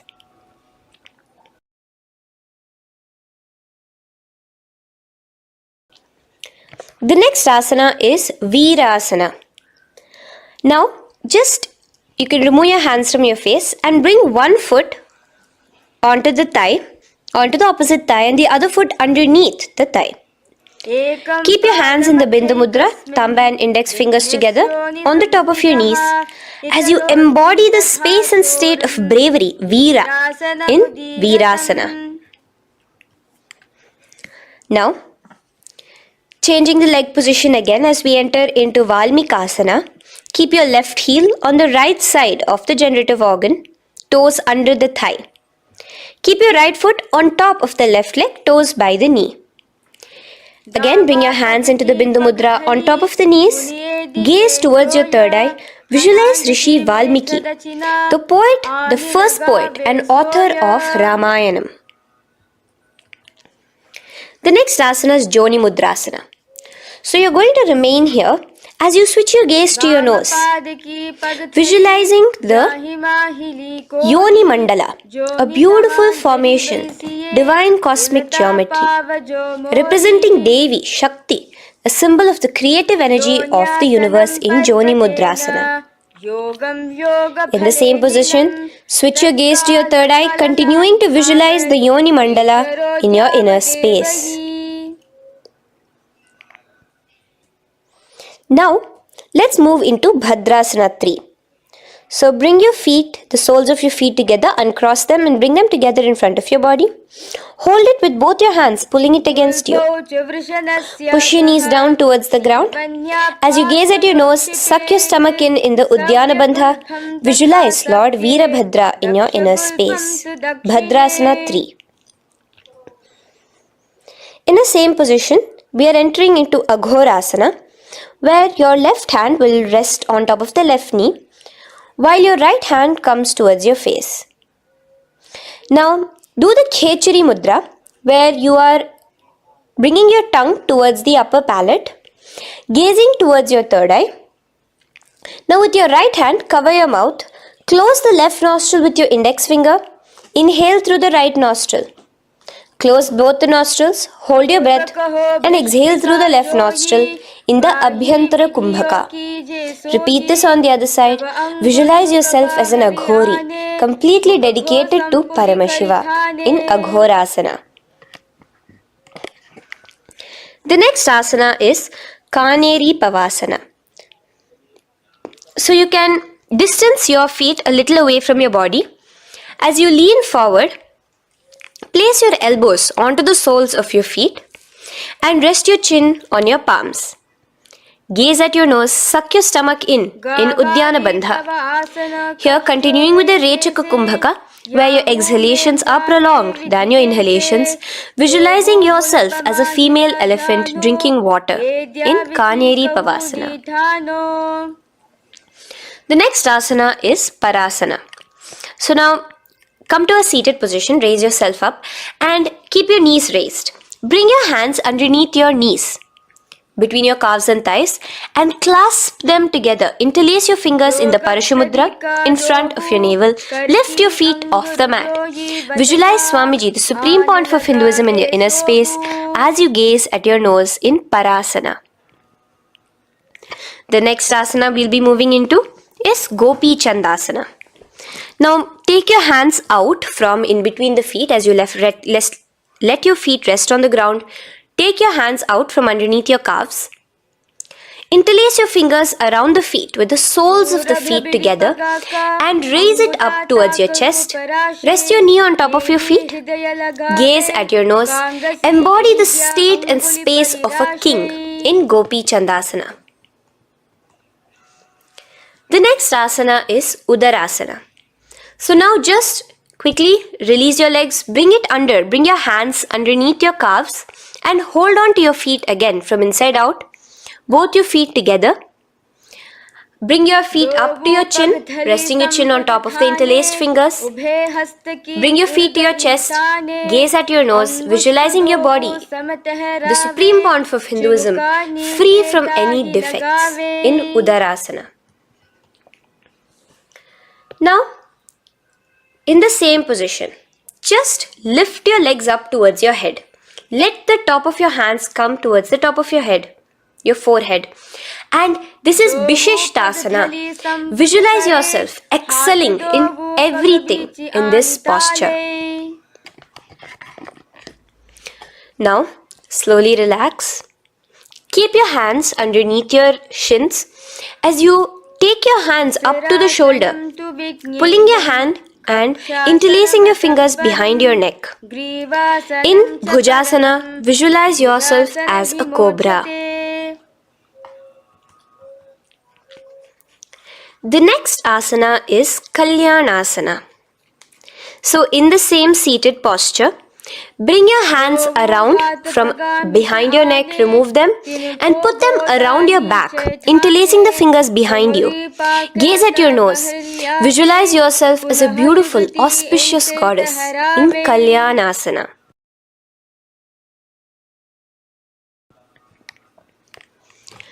The next posture is Sankatasana. So now, uncross your hands from behind you. Release yourself completely onto the ground. Place your left knee on the mat and the left foot flat. Sit on top of your left foot, knee pointed forward. Raise your right leg on top of the left, bringing the right heel to the left hip. Place your hands on the opposite knees. Here, do the Ujjayi Pranayama. As you inhale and exhale, make the sound of an ocean. Visualize yourself as a swan, a beautiful swan in Sankatasana. The next is Dhenukasana. Just in the same position, slide your left heel to the left hip. Keep your right knee on top of the left. Place both your hands on your right thigh. Visualize a cow in your inner space as you suck your stomach in the Uddiyana Bandha, Dhenukasana. Now slowly uncross your legs as we move into Matsyendrasana. Place the right foot on the left thigh, the left foot on the right knee. Bring your left hand behind your back, hold the right thigh. Twist a little bit. Place your right hand on your left thigh. Twist your body, gaze towards your third eye, visualizing Swamiji in your inner space. The next asana, Matsyendrasana 2, just untwist your body. As you clasp the respective toes of both your feet with your hands, lean forward and down, bringing your forehead to the ground in front of your feet. Visualize Swamiji, the Supreme Pontiff of Hinduism, in your inner space. Raise up now. Keep your legs in the same position. We have the Guru Asana. Interlace your fingers together and place it over the topmost knee. Suck in your stomach in the Uddiyana Bandha, clench your perineum in the Moola Bandha, tuck your chin to your chest in the Jalandhara Bandha. As you engage all three bandhas, visualize Swamiji in your inner space. Let us now repeat Sankatasana on the other side. So, you can release your hands, your legs as you cross the other leg over. Visualizing yourself as a swan, remember to put your hands on the opposite knees. The next asana, Dhenukasana, repeating it on the other side. Slide your leg out, bring both your hands to the topmost knee. Suck your stomach in the Uddiyana Bandha. Visualize a cow in your inner space. Matsyendrasana again, repeating it on the other side. Bring your legs to the cross-leg position. Twist your body around as you gaze at your third eye, visualizing Swamiji in your inner space. Untwist as we enter into Matsyendrasana 2 on the other side. Hold on to your feet, bring your forehead to the ground, continuing to visualize Swamiji in your inner space. Slowly raise up and let us do Guru Asana on the other side. Engage all the three bandhas in the Mahamudra Bandha. Interlace your fingers, place it on top of your knee. Continue to visualize Swamiji, the Supreme Pontiff of Hinduism, as we do Guru Asana. Now, slowly uncross your feet and place them flat on the ground, knees towards the chest in Pashasana. Keep your hands holding the opposite knees, thighs together, and keep your spine completely erect. Continue the Khechari Mudra, where your tongue is pressed against the roof of your mouth. As you gaze at your third eye, visualize Swamiji in your inner space. Continue the Ujjayi Kumbhaka. As you breathe in and out, make the sound like an ocean. Now in the same position, just bring your chin towards your knees in Bodha Shokasana. Lean forward, gazing at your nose, and visualize Swamiji, the abode of bliss in your inner space. Now raise up and bring your hands, uncross your hands, bring your hands underneath your knees, clasping the opposite elbows in Kurakatasana. Gaze at your nose, visualizing Swamiji in your inner space. Now, in the same position as Kurakatasana, just cross your ankles into Sumatyasana. Toes pointed upwards. Gaze at the nose. Visualize the great sage and Maharishi Sumati in your inner space. The next asana is Dandasana. Extend your feet out straight in front of you. Keep your arms straight above your head. Interlace the fingers from inside out. Let your wrists point outwards. Engage the Mahamudra Bandha, all the three bandhas. As you gaze at your nose in Dandasana, visualize Swamiji in your inner space. The next is Arambhasana. Now keeping your legs straight, release the Jalandhara Bandha and the Uddiyana Bandha, keeping your perineum clenched in Moola Bandha. Lean forward and down. Hold your big toes in the Prana Mudra with your index and middle fingers. Head to your knees. Do here the Nadi Shodhana Pranayama. Inhale through the left nostril, hold and exhale through the right. Visualize Swamiji in your inner space. The next is Bhidokasana. So, slightly raise your body up and bring your hands underneath your knees, extending your knees slightly up. Keep your heels a bit apart from each other and clasp your feet. Bring your shoulders down, wrapping your hands around your legs. Gaze towards your third eye, visualizing Swamiji in your inner space. So from here, let's enter into Jalandhari Pavasana. So you can actually remain in the same position with your hands underneath your calves and just bring the soles of your feet together. You might want to bring your body closer. Place your head on top of your feet with the palms facing upwards on the ground. Gaze at your nose. Visualize Swamiji in your inner space. Now slowly bring your hands out from underneath and come to a seated position. Stretch your legs out as we enter into Urdhva Paschimottanasana. Here we have a new Kumbhaka, the Pratyahara Kumbhaka, where you will feel your breath coming from your Mooladhara Chakra up to the Brahmarandra above the Sahasrara. This is the Pratyahara Kumbhaka. In Urdhva Paschimottanasana, extend your legs out, lift one foot behind your neck and lean forward and down towards your foot, visualizing Swamiji in your inner space. Now, slowly, keeping your leg behind your neck, lay onto your back as we enter into Anantasana. Hold the foot from the top of the opposite hand. Visualize yourself as infinite, endless, eternal. Gaze at your nose in Anantasana. Just now, in the same position, roll onto your elbow of the hand holding the foot. Gaze at your nose, feeling in complete control like Swamiji in Ankushasana. Slowly remove the leg from behind your neck. Take a moment to stretch, relax. Lay on your back. Bring your knees towards your chest.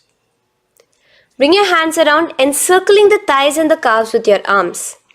Roll to the left and right in Drishasana, visualizing Swamiji in your inner space. The next asana is Urdhva Paschimottanasana. On the other side, let us repeat it. Raise up to a sitting position and bring the other foot behind your neck. Lean forward and down, clasping your foot.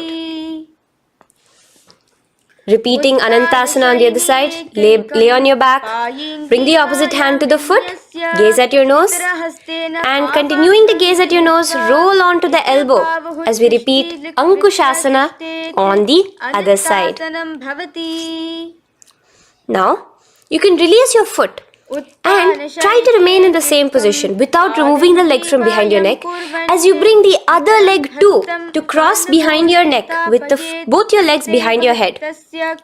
Laying on your back, bring both your hands to clasp behind your back. Gaze to your nose, visualizing Swamiji in your inner space in Yoga Nidrasana. As we enter into Atmaramasana, in the same position you can uncross your hands from behind your back. Bring it up, continuing to keep it underneath the legs. Just clasp it behind your neck.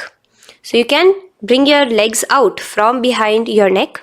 Just let your hands interlace behind your neck, gazing to your nose, visualizing the Atma Rama, Bhagavan Mahavishnu within you as your soul blessing you, as you gaze at your nose in Atma Ramasana. Now, you can release your hands and legs. Continue to lay on your back as we enter into Kochikasana. Bring your knees to your chest with the soles facing upwards. Extend your arms sideways as you gaze towards your third eye, visualizing Swamiji in your inner space. Now, from Kochikasana, keep your arms reached out to the sides at shoulder level. As we enter into Jatara Parivriti 1, keep one knee bent, twist it and bring it to the ground on the opposite side with the other leg extended straight. In Jatara Parivriti 2, keep both the knees bent to one side. And in Jatara Parivriti 3, keep both the legs straight to one side. Throughout this, keep your head looking in the opposite direction. And let us repeat this on the other side. You can bring your knees back to your chest.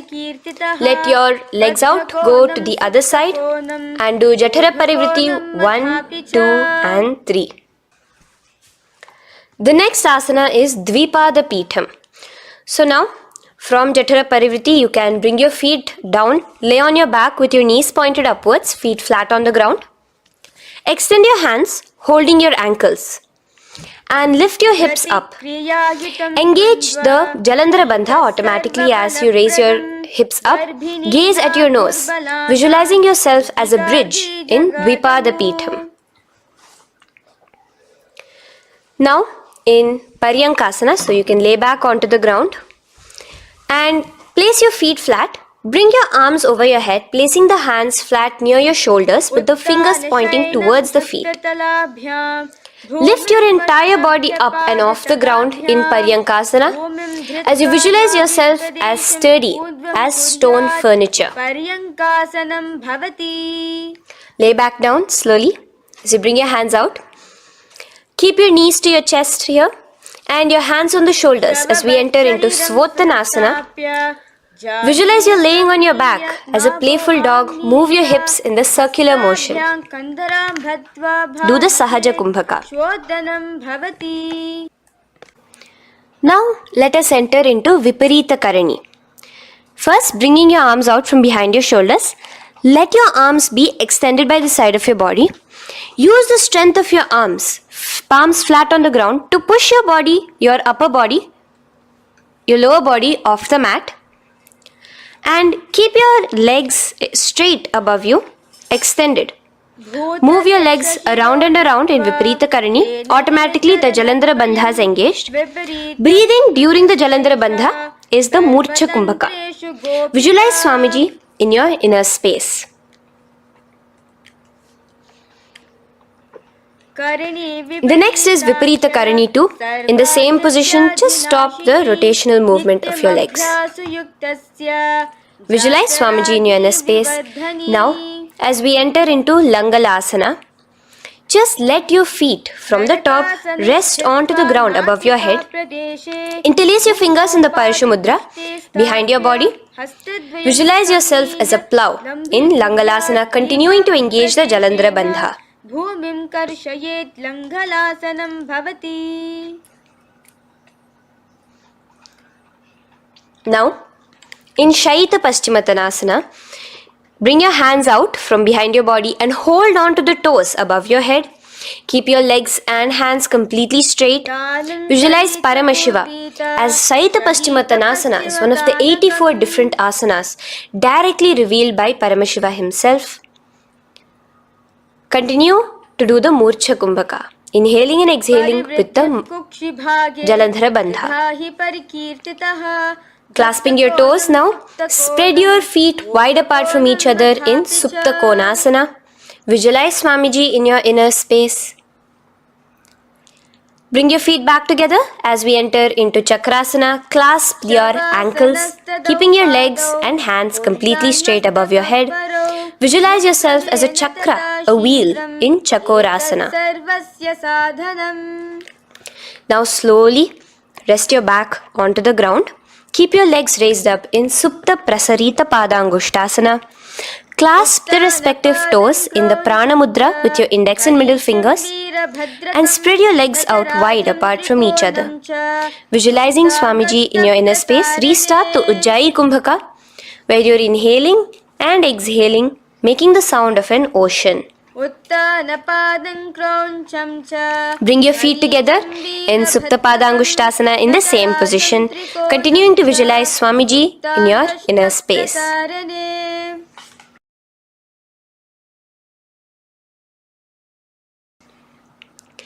Now, release your feet and bring them into Padmasana. As you lay flat on your back in Matsyasana, hold the opposite elbows over your head, gazing at your nose. Visualize Matsyavatara, the fish form of Bhagavan Mahavishnu.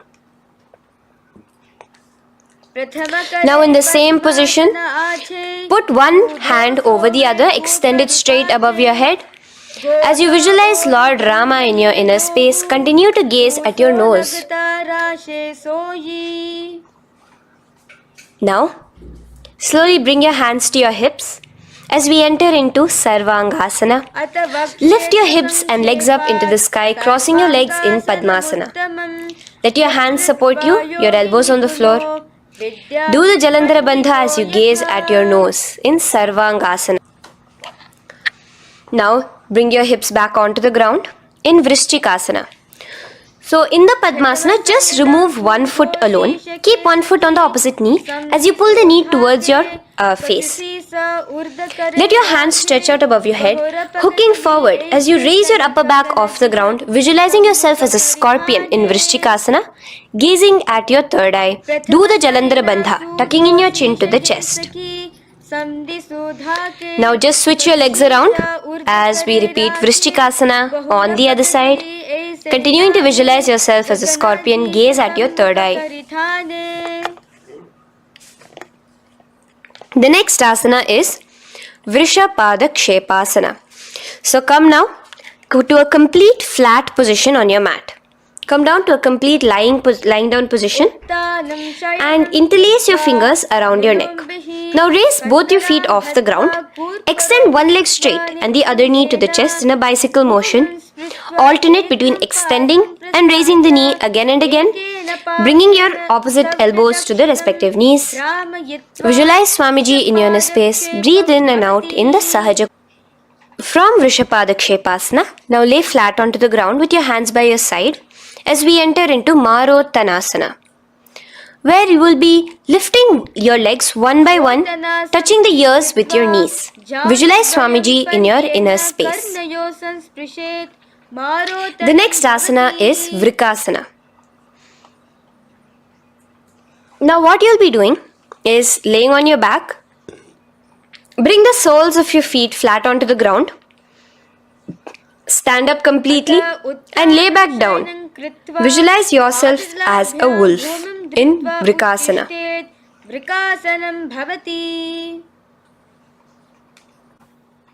Now come back to a seated position as we enter into Luthasana, where you are going to be quickly throwing your legs above your head as you roll over completely, finishing in a prone position. Do this a couple of times.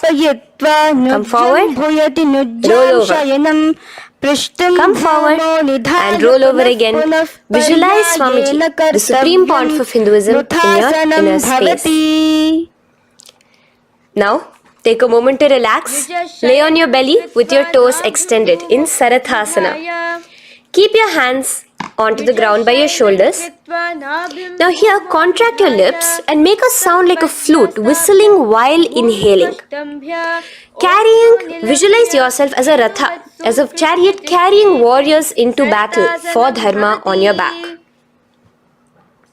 Now from Sarathasana, let us enter into Dehalyullanghanasana. So place your palms on the ground and bring yourself to a plank position. Jump your leg forward and back between your arms, visualizing Swamiji in your inner space. Jump forward now. When your legs are between your hands, stand tall. Holding your toes with your hands, walk back and forth. Visualize yourself as a wise 60-year-old elephant in Jatyasana. Now come to a standing position. The next is a beautiful Karana, the Lolitika Karana. So keep your knees bent, feet pointing outwards again in the Aramandi position. Bend your elbows, keeping your hands at the chest level. Now swiftly move your arms across the body, bringing it back to the center and tilt your head back. Opening your chest up towards the sky, move your head in all the directions. Now stand back straight as we enter into Sarpasana. So stand erect like a rod with your arms by your side, hands touching the thighs. Visualize Devi, Kundalini, raising up and curling upwards around your body in Sarpasana. The next asana is Ushtra Sadanasana. Lean forward and down, standing on top of your palms. Begin to move and walk like a camel, visualizing yourself as a camel. In the same position, continuing to walk around, switch your visualization to visualizing yourself as a horse as you start to walk around like a horse in Ashvasana. Now raise up tall as we enter into Kapota Nitakasana. Interlace your fingers behind the back Pulling them down towards your calves, open up your chest. Keep your hands in the Parashamudra. Visualize yourself as a soaring bird diving down in Kapota Nitakasana. Now, stand tall as we enter into another Karana here, the Tala Pushpaputam Karana. Bring yourself to the Aramandi with your hands in the Namaskara Mudra. Simultaneously now, open up your palms while raising one heel off the ground, slightly lowering the waist and shoulder of the heel you have raised. Visualize you're offering a bouquet of flowers to Paramashiva as you come back to a standing position, and repeat this on the other side. Let's do this a few times, offering flowers to Paramashiva. Now, come to a standing position. Stand straight and bring your hands together in the Namaskara Mudra. Slightly lean forward. Visualize yourself as a rhinoceros. Your hand is the horn as you gaze at your nose in Khadgasana. The next asana is Utthanotthanam. So come to a standing position and sit down all the way as low as you can to the ground and stand up. Do this again. Sit down. Stand up, and again, sit down, stand up. As you gaze at your nose throughout this. The next asana is Musalasana. Now come back to a standing position, raise your hands above your head, tall as you jump up and down repeatedly. Visualize yourself as a mace. Jump here in Musalasana. The next asana is Uchirshaka. So come back to a standing position. Pull the sole of one foot towards your belly. Now with the other leg, sit down and stand up. Release the leg, pick the other leg up, pull it towards your belly, sit down and stand up in Uchirshaka as you visualize Swamiji in your inner space, gazing at your nose. The next is a Karana, which we will be entering into, the Parshvajanu Karana. So again, bringing yourself to the Aramandi position, bend and lift one knee towards your chest, pointing the toes downwards. Keep your arm around the knee, holding it with the hand in a fist. Let the other hand hang down on the thigh, wrist twisted, fingers pointing inwards. This is the Parshvajanu Karana. Now slowly release. As we enter into Tandavasana, stretch one leg out straight in front of you as you alternate between sitting and standing. Visualize yourself fiercely dancing as Paramashiva. Raise the foot to the inner thigh of the opposite side. As we enter into Brahmanasana, let your hand be resting by the sides. Keep your standing leg erect like a rod. Visualize yourself being blessed by Lord Brahma. Now, you can bring the left foot around the right knee and rotate it, tucking the left toes on the other side of the right calf. Simultaneously, cross your left arm below the right, bring your palms together in the Namaskara Mudra. Visualize yourself as Lord Garuda in Garudasana 3. Now slowly uncross your legs and hands as we enter into Ekapadasana, coming to a standing position. On the right leg, bring your left foot to the opposite thigh with your hands relaxed by the knees. Now take a hold of the raised foot with your hand in the Prana Mudra. Stretch your leg out wide, out to the side, and rotate your body quickly on the standing leg. Visualize yourself as the North Pole star in Dhruvasana. From here now, in the foot which is in your hand, just slowly, once you finish the rotating movement, in Trivikramasana, bring it up towards the back of your neck. Stand as tall as you can and alternate between sitting and standing. Visualize Bhagavan Mahavishnu in your inner space. Now you can take the leg out from behind your neck and stand straight.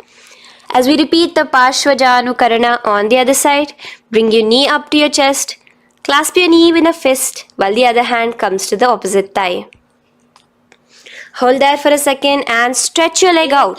In Tandavasana, sit and stand. Visualize yourself fiercely dancing as Paramashiva. Bring the foot to the inner thigh, standing straight like a rod.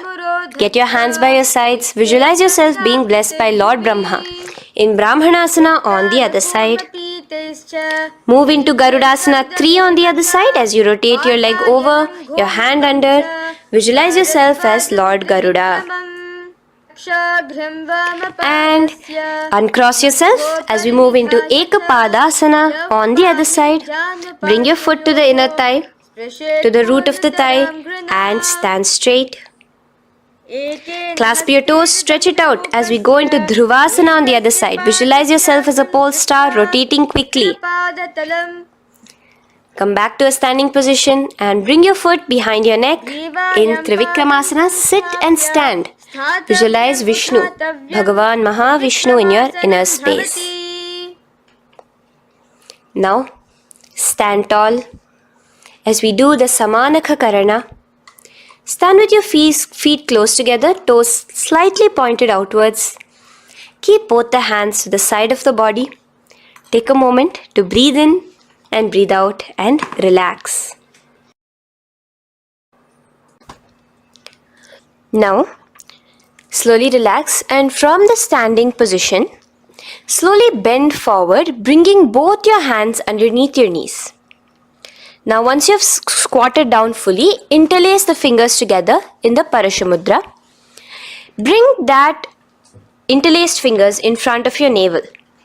In Ghorakanjali Asana, visualize the great sage Goraknatha, the founder of the Natha Yoga Hindu Sampradaya.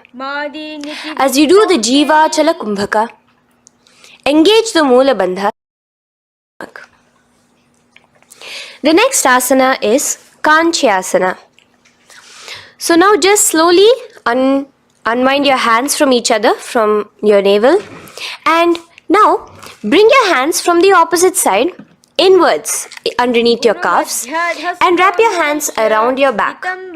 Hold them together in the Parashamudra. Keep your body, your upper body upright, visualizing the Supreme Pontiff of Hinduism in your inner space. The next is Bhairu Asana. So slowly unclench your hands and bring them out from underneath your legs. Keep your feet and knees together and in a squatting position, bring your hands behind your back, clasping them together, remaining in the Parashamudra. As you gaze at your navel center, visualize Bhagavan Kala Bhairava, the Lord of Time, in your inner space. The next asana is Varahasana. Now to gain your balance, you can lightly spread your legs apart and bring your hands to the back of your behind you in the Anjali Mudra, palms together. Visualize a boar, one of the 10 incarnations, the Varaha Avatara of Mahavishnu, gazing at your nose. Now slowly relax, bring your hands out from behind you as we move into Pripithasana. With your hands in the Prana Mudra, with your index and middle fingers, clasp the respective big toes and come to a half squatting position where your hips are at your knee level. Visualize Swamiji in your inner space as you do this asana, Pripithasana.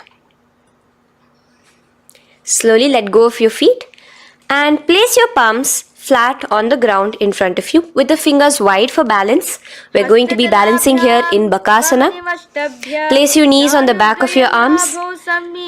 Focus your eyes on one spot as you raise your feet off the ground, balancing here. Visualize yourself as a crow. The next asana is Shushtanga Kapali Asana. So now come to a kneeling position. So from there itself, you can directly put your head onto the ground, or else come to a kneeling position and place your head onto the ground. Palms spread for support. Raise your body onto your head, bringing your legs into the Padmasana. Gaze at your nose. Visualize Swamiji himself in your inner space. Come down now, uncrossing your legs as you come down. Sit onto your knees, keeping the toes flat. Now, Let your heels come outside of the hips. Keep your hands on your knees. In Guptasana, sit straight. Keep your gaze on your nose. Visualize you're sitting in the sacred secret seat with Paramashiva and your Guru, Swamiji himself. Now we are going to be kicking up into a handstand. So get ready. Place your palms on the ground, fingers wide for support. Do take support of a wall if you need it. And lift your body up straight above your hands. Visualize you are a tree in Vrikshasana 2 with deep roots into the ground. Breathe in and breathe out slowly. In the same position as we move into Shibhu Asana, switch your gaze to the third eye. Hold it there for a few seconds and relax. Bring your feet back to the ground. Now lay flat onto the ground in a plank position and slowly lower your body towards the ground and push yourself up again. In Matsyasana 2, go down and come up, visualizing yourself as a fish. The next asana is Sarpasana 2. So here you're going to lay prone, completely flat now. You can lower yourself to the ground. Bring your hands to the hips. Extend your legs together and point your toes backwards. Lift your chest up and move left to right. You're moving like a snake while visualizing yourself as a snake in Sarpasana 2. Relax slowly, bringing your chest back to the ground. Now, keep your feet together, pointing backwards. As you bring your elbows onto the ground, rest your upper body on your elbows.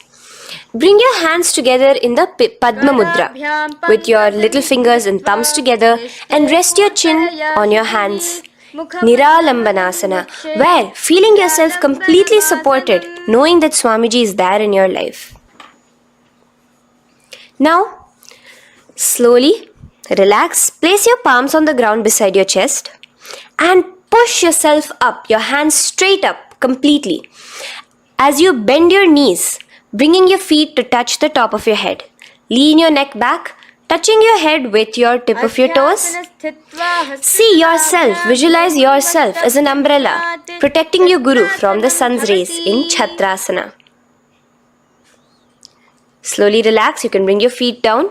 As we move into Vajrasana, just push your body back and sit on top of your knees, with the heels flat on the ground. Now stretch your arms in front of you with the palms facing downwards. Place your forehead on the mat. Visualize you are the weapon of Indra, the Vajra, symbolizing indestructibility as you gaze at your nose.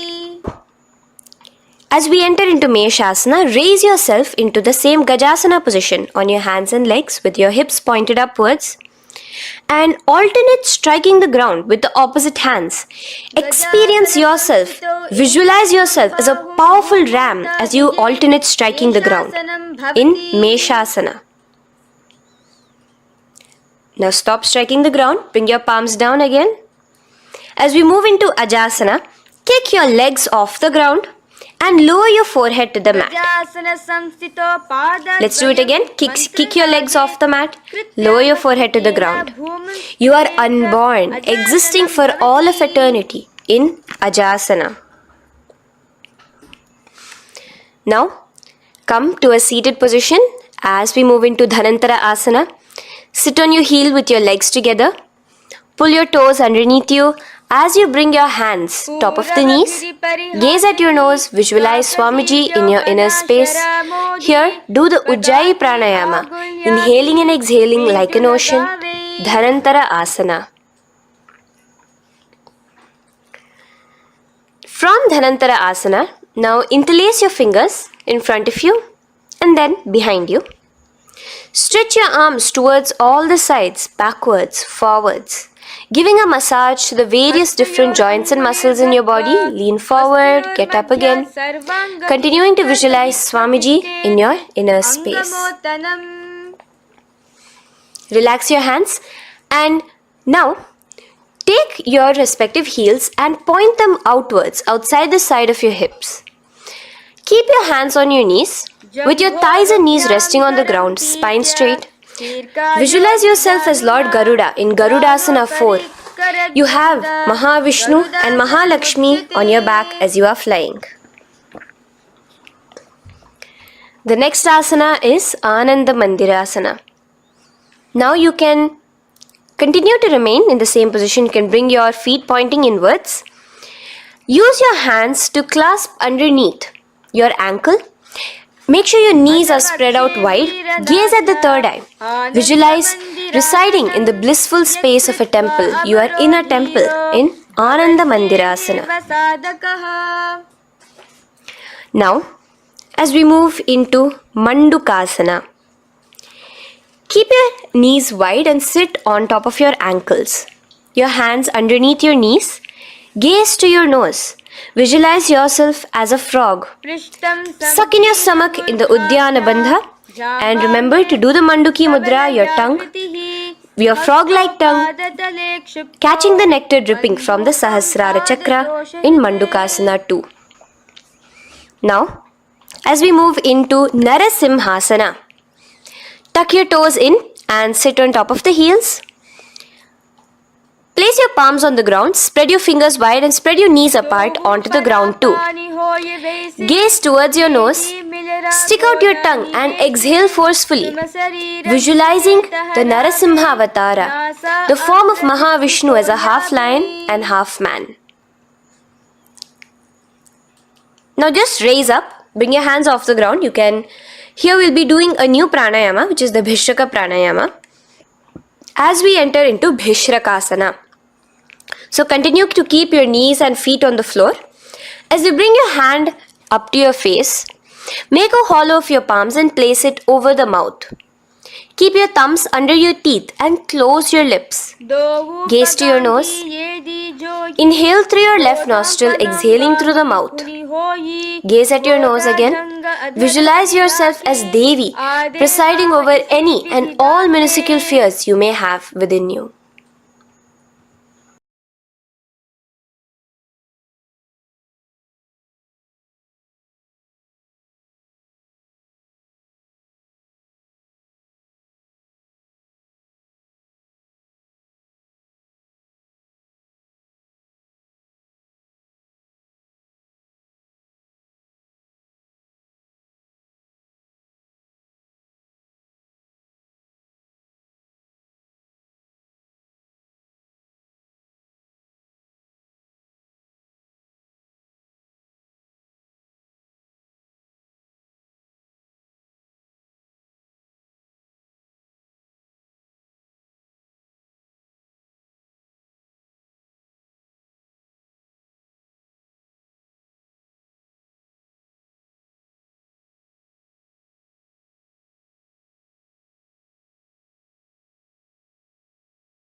Nityanandam.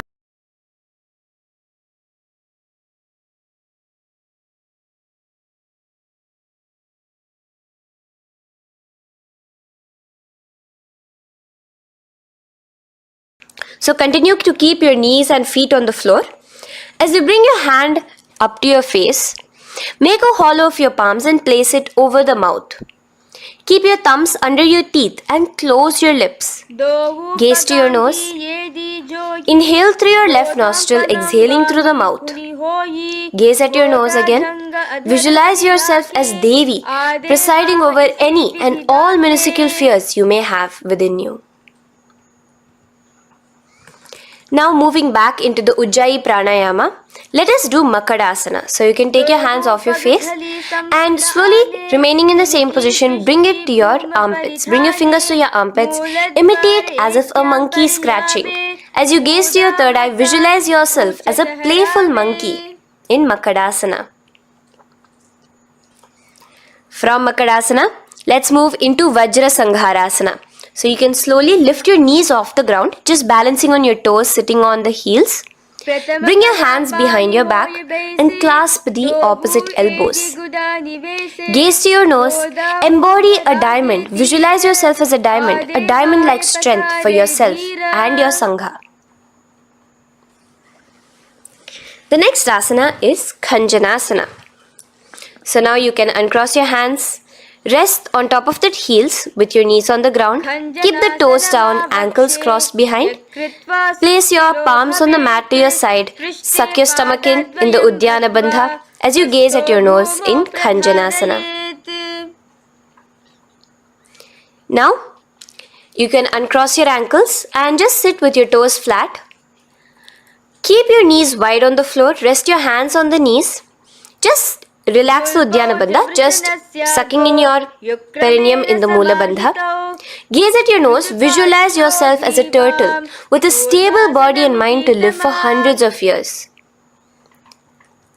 And without changing anything in your physical posture, just visualize yourself uniting with Swamiji himself in Yogasana.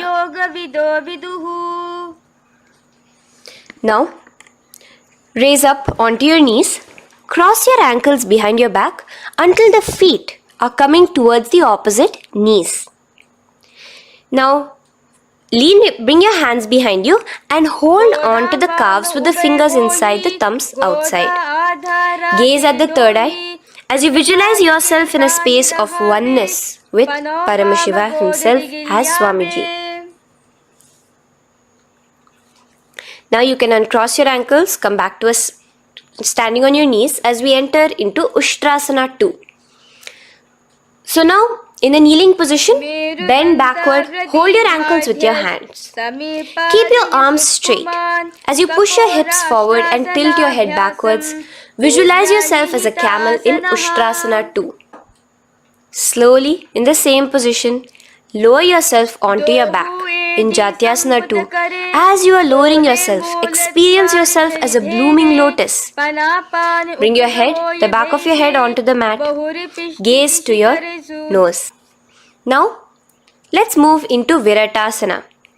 So, try your best to do this without the support of your hands, but you can use your hand support if needed as you raise up from Jatyasana and back down. Raise up and go back down as you gaze at your nose. Raise up and go back down. Visualize Swamiji in your inner space.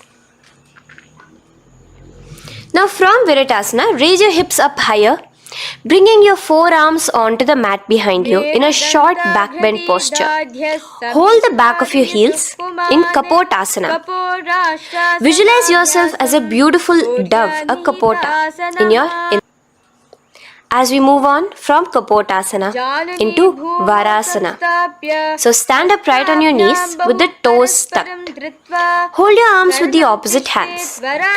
Gaze at your nose. This is the boon fulfilling posture. Visualize your boon becoming a reality directly from Paramashiva himself in Varasana. Now, keeping your knees together, toes tucked, just lean forward, bringing your head onto the mat, holding your head with your hands. Visualize yourself as a boar, as the Varaha avatar of Bhagavan Mahavishnu in Varaha Asana 2. Now, just kick your legs off the ground as we enter into Mundasana. Raise yourself up into a headstand posture, visualizing yourself as a lopped tree. Gaze at your nose. Breathe in and out in the Sahaja Kumbhaka. Slowly come down now. Relax. Come to a kneeling posture. Sit on your heels. Bring your head down beside your knees, your elbows adjacent to the knees, your hands holding your head. Exhale through your mouth as you gaze at your nose, visualizing Swamiji in your inner space in Andhasana. Now from here, push yourself off the mat as you come lying prone on your belly. Let your arms be extended straight out and together lift your thighs, arms and chest off the ground, stretching your body, balancing there. Visualize yourself as a locust in Viparita Shalabhasana. The next asana is Kapalasana. So slowly lower yourself back to the ground. Now laying on your belly, bring your arms to your side, palms downwards. Keep your forehead on the ground and your chest on the mat. Only lift your legs up into the air. Only your legs are lifting up.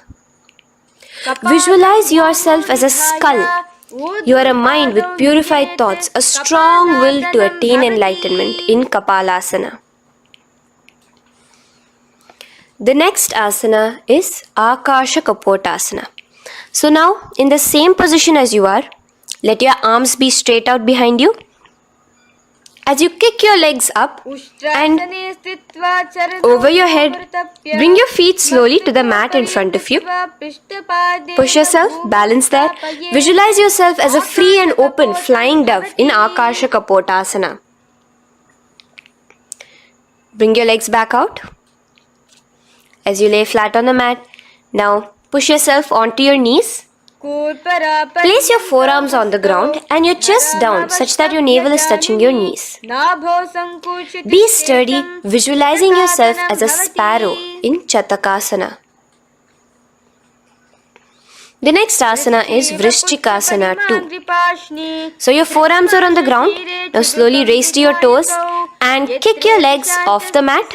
Slowly lowering your legs to your head. Visualize yourself as a scorpion as you balance in Vrishchikasana 2.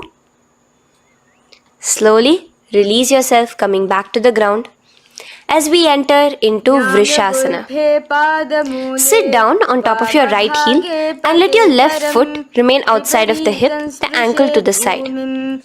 Place your hands on the mat, visualizing yourself as a bull in Vrishasana.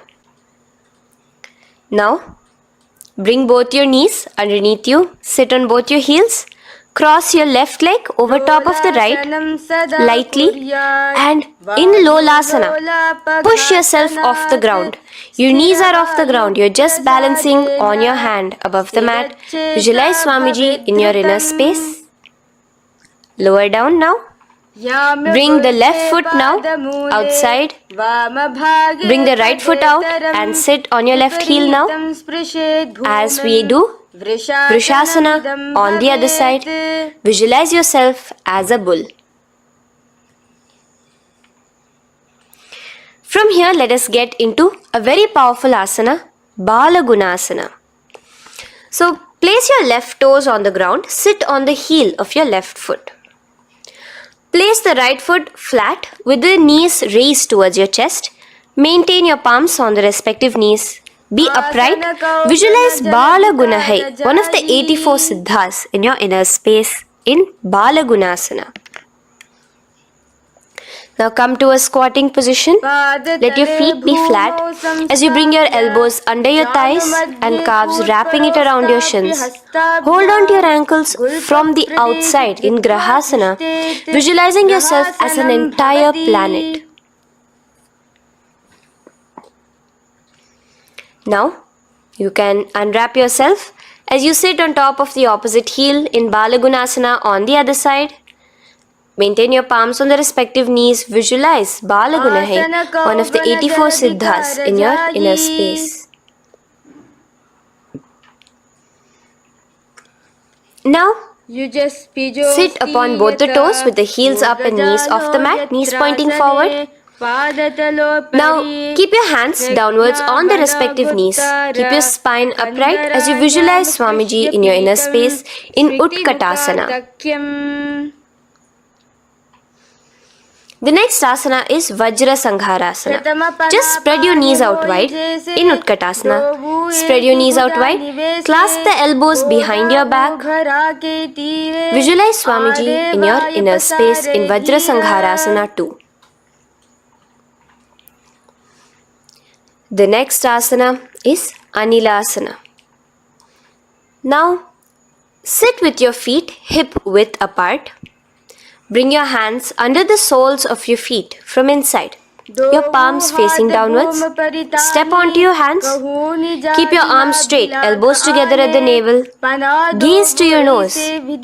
Visualize yourself able to consume and live off of air alone in Anilasana. The next is Padukasana. So from Anilasana, you can release your hands. Place the back of your hands on the mat with your fingers facing upwards. With your fingers facing towards your body, palms upwards. Step your feet on top of your hands and wrap your hands around your feet like a shoe. Walk around. Visualize you're wearing padukas, walking across the length and breadth of the world in Padukasana. Now bring your palms onto the ground. Stop moving around as we move into Kukutodana. Kick your feet up into the air and let them fall back down. Let's go up again and come down. Kick up and go down. Visualize yourself as a rooster in Kukutodana. The next is Viparita Nrityasana. So as you're kicking yourself up, you can go up into a complete handstand posture, which is Viparita Nrityasana. Do take support if needed. And move around on your two hands as if you are dancing in Viparita Nrityasana. Slowly come back down to a standing position. Lean forward and let your feet be slightly apart from each other. Bring one palm down on the mat with the arms straight. Bring the opposite hand to your head and be stable in Kunjarasana. Now just put that hand down as you bring the other hand to your head, repeating Kunjarasana on the other side. Be stable here. Now you can squat back down onto the ground. Keep your feet flat. Hold your respective ankles and lift your feet off the ground in Kadamba Asana. Visualize yourself as a Kadamba tree, a pious tree that promotes a long life. The next asana is Pavana Muktasana. Now sit back down onto the ground, bring your knees towards your chest. Let your hands wrap around your knees, hold it close to your body. Visualize all the excess vata, air, just balancing and releasing in your system in Pavana Muktasana. Now, let us move into Chakorasana. So first stretch your legs out in front of you. Bring one leg behind your head. Now place both hands on the ground and lift your body off the ground while lifting the other leg too, up straight. Visualize yourself as a powerful source of energy. Gaze at your third eye in Chakorasana. Slowly relax back down. Now hold your left toes with the left hand, index and middle fingers. Pull the foot to the left ear. We are entering into Dhanurasana 2. Extend your right leg out, keeping straight. Hold the big toe with your right hand. Visualize yourself as a bow in Dhanurasana 2. The next is Ashtavakrasana. So lift your left leg over top of the left shoulder. After releasing your hands, bring the right foot across and hook it on top of the left foot. Lean forward and down, keep your palms onto the ground. Extend your legs out to the left, lift your head up and chest. You're completely balancing only on your hands as you visualize yourself as a flying crane in Ashtavakrasana. Now slowly relax down. From here, bring your right foot to the left thigh.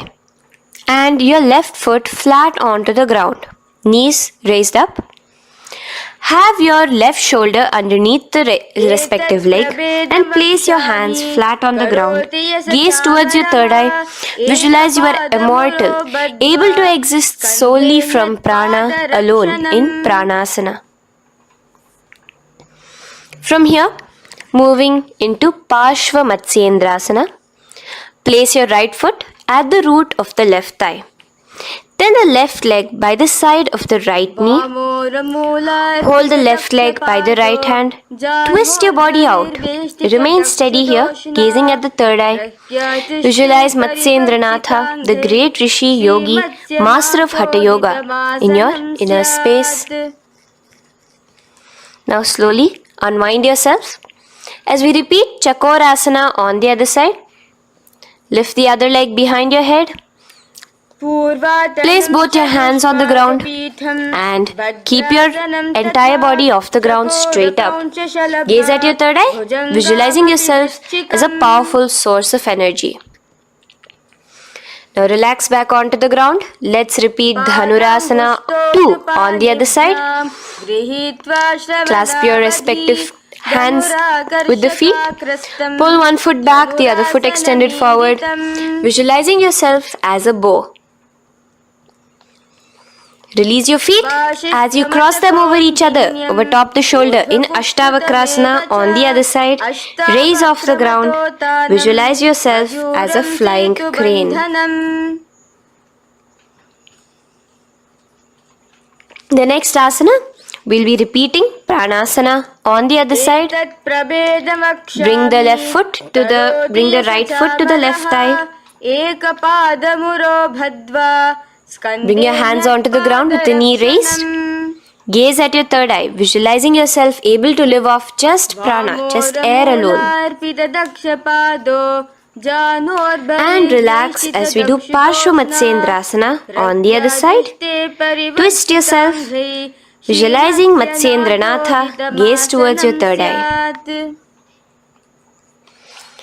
And from there, let us enter into Ardha Paschimottanasana. Keep one leg straight and press your perineum with the other heel. Bring your chest forward and down. Hold your toes and feet and bring your head towards your knees. Here in Ardha Paschimottanasana, visualize Swamiji in your inner space. Now raise up, and the foot which was at the inner thigh, now rotate it outside of the hip. Now hold the sole of your other foot and lift your leg up towards your forehead. Try to bring your knee to your forehead as you keep your knee straight. Gaze to the nose in Kraunchasana. Visualize yourself as a crane.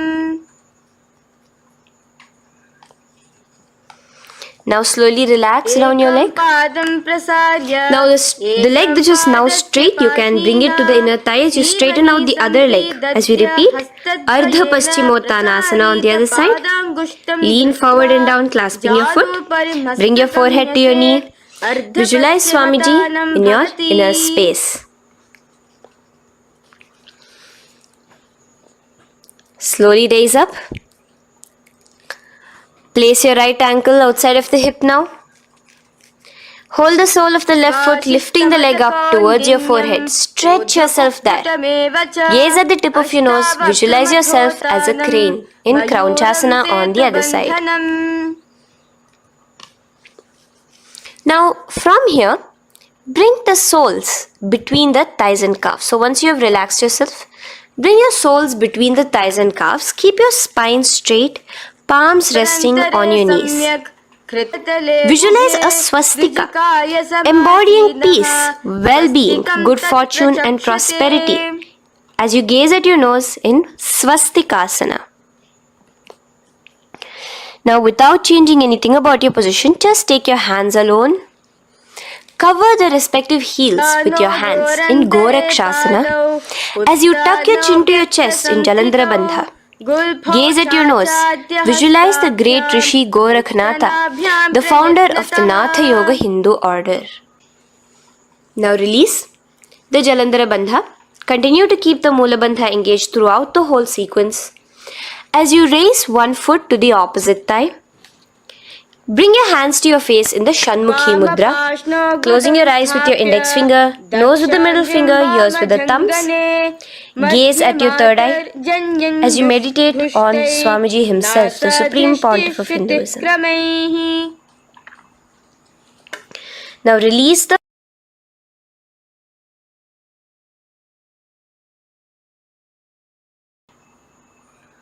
Shanmukhi Mudra. And in Yogasana 2, bring your legs into the Padmasana position over the opposite thighs. Keep your hands flat onto the ground beside your knees with the palms facing upwards. Sit straight, gaze at your nose. Here we'll be starting the Kaka Chanchu Kumbhaka, where your inhalation will be through your tongue wrapped like a pipe, and your exhalation will be through your nose. From Yogasana 2. Now keeping your palms beside your body, just switch them around to be flat on the ground and push your entire body off the ground, balancing. Visualize yourself as a rooster in Urdhva Kukkutasana. Now relax down, come back to a seated position on the floor, keeping your legs in Padmasana. Insert your hands through your knees and place them on the mat. Remember, do not lift your body up, just stay seated down there. In Siddha Harituliyasana, gaze to your nose, visualize Swamiji himself in your inner space. From there, let's enter into Hamsasana, where you will actually be pushing yourself off the ground. Lift your thighs up high above your shoulder, above your elbows as much as possible. Gaze to your nose, visualizing yourself as an elegant swan in Hamsasana. Now release yourself. Now, do not take your hands out from between your thighs and calves. Just go onto your knees and reach your hands behind your body with your fingers interlaced in the Parashu Mudra. Bring your forehead to the floor as you gaze at your nose. Visualize yourself as Lord Paramashiva's bow in Karmukasana. Now, slowly come back to the seated position as we move into Kurmasana 2. Keeping your hands in between your thighs and calves, bend your elbows and hold your respective shoulders with your hands. Visualize yourself as a turtle, a stable body and mind to live for hundreds of years. Now in the same position, just engage the Jalandhara Bandha, tucking your chin to your chest as we move into Granthi Bhedasana, gazing at your nose. Rejoice, knowing you are in Paramashiva's secret knot posture. And from there, release the Jalandhara Bandha as you roll onto your back. Keep your hands on the shoulders, laying flat on your back. As you visualize yourself as a turtle on its back, playful, gaze at your nose in Uttana Kurmasana. Now rock yourself back to a seated position as we do Pangu Kukkutasana. Now it's the same as your hands between your thighs and the calves, except you will be placing one hand flat on the mat. Hold the wrist with the other hand. Lift your body up and holding only on one hand. Visualize yourself as a rooster in Pangu Kukkutasana. Now release back to the ground. Hold. Let's do Pangu Kukkutasana on the other side. Place the other palm flat and bring the other hand holding the wrist. Push yourself off the ground. Visualize yourself as a rooster. Continue the Kaka Chanchu Kumbhaka, sucking in your breath through your curled tongue and exhaling through your nose. As you slowly extricate your hands from between your thighs and calves, let's do Girdharasana here. So now, interlace your fingers in the Parashu Mudra as you place your elbows on the feet, remaining your legs in Padmasana. Lean forward and down, resting your chin on your knuckles. Place your thumbs to your throat in Girdharasana. Visualize Swamiji in your inner space. From there now, sit straight into Padmasana 3. So with your legs in Padmasana, bring one hand over the other near your navel center. Engage all the three bandhas. Suck in your stomach, clench your perineum, tuck your chin to your chest, and gaze at your nose in Padmasana 3. Slowly now, as we move into Padmasana 4, bring your hands to the respective knees. Release the Jalandhara Bandha and release the Udyana Bandha, just engaging the Moola Bandha alone. Visualize Paramashiva in your inner space as you gaze at your nose in Padmasana 4. Now we'll be entering into Karmukasana 2. So in the Padmasana position, hook your right hand index and middle finger in the Prana Mudra around the toe. Pull it back while your left hand rests on the knee. Now, as you visualize yourself as Paramashiva's bow, just release your right foot, bring your left hand to the left toe, right toe, and let your right hand be on the right knee. Now from here, let's do Karmukasana 3. So you can release your toes, cross your hands behind your back, continue to keep your legs in Padmasana, and with your respective hands, cross behind your back. Hold on to the toes in the Prana Mudra. Engage all the three bandhas, suck in your stomach, clench your perineum, tuck your chin to your chest. Visualize yourself as Paramashiva's bow in Karmukasana 3. Slowly relax the bandhas, just keeping the Moola Bandha. Continue to hold on to your toes. Release the Udyana Bandha and the Jalandhara Bandha. Switch your gaze to the third eye. Visualize you are Paramashiva's third eye itself. Anything you come across, you just rejuvenate it, destroy it in Dridhasana. Now, try to keep your hands at the toes. If not, just keep your hands crossed behind you as you lean onto your back in Padmasana, where you are entering into the Nagrasana position. Lay flat onto the back, visualizing yourself as a snake, gaze at your nose in Nagrasana. Do the Sahaja Kumbhaka, simple breathing, inhaling and exhaling.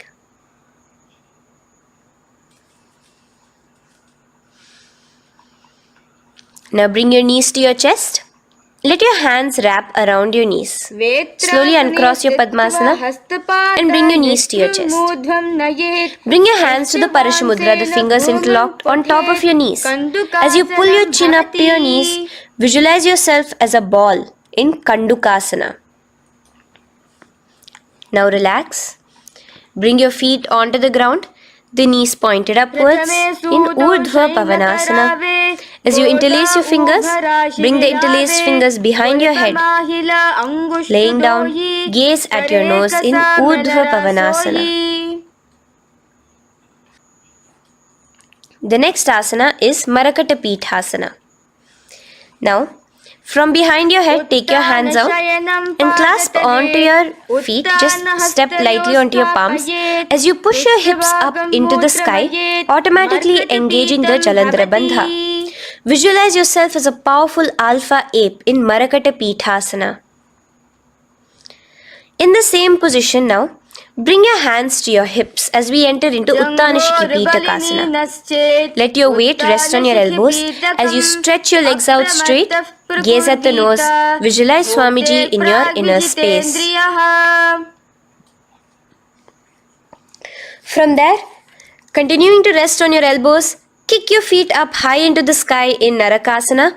Stretch your palms out behind you, flat on the ground. Balance there. Visualize yourself blissfully traveling through hell unscathed in Narakasana. Bring your hands to your hips now as we move into Tiryanaukasana. Angling your legs down at an angle, visualize yourself as a boat crossing the ocean of samsara in Tiryanaukasana. Now from there, come back straight as we enter into Dhwajasana. Keep your legs up high above your body. Your hands stretched out down behind you. As you push yourself up, visualize where Kailasa's flag respected across all nations in Dhwajasana. Hold there for a few seconds. And relax now. Flat onto the ground, palms slightly away from your body. Do not move at all in Mritasana.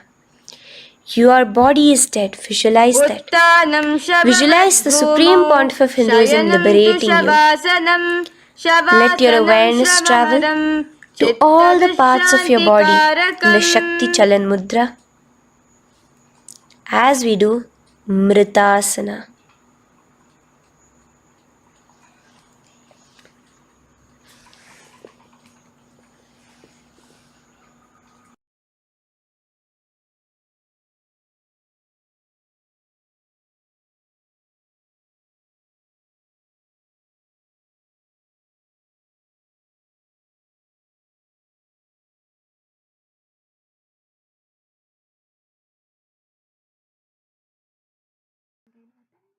ॐ पूर्णमदः पूर्णमिदं पूर्णात् पूर्णमुदच्यते पूर्णस्य पूर्णमादाय पूर्णमेवावशिष्यते ॐ शान्ति शान्ति शान्तिः हरिः ॐ तत्सत् सर्वं भगवच्छ्रीनित्यानन्दपरमशिवपादुकार्पणमस्तु ॐ नित्यानन्दम्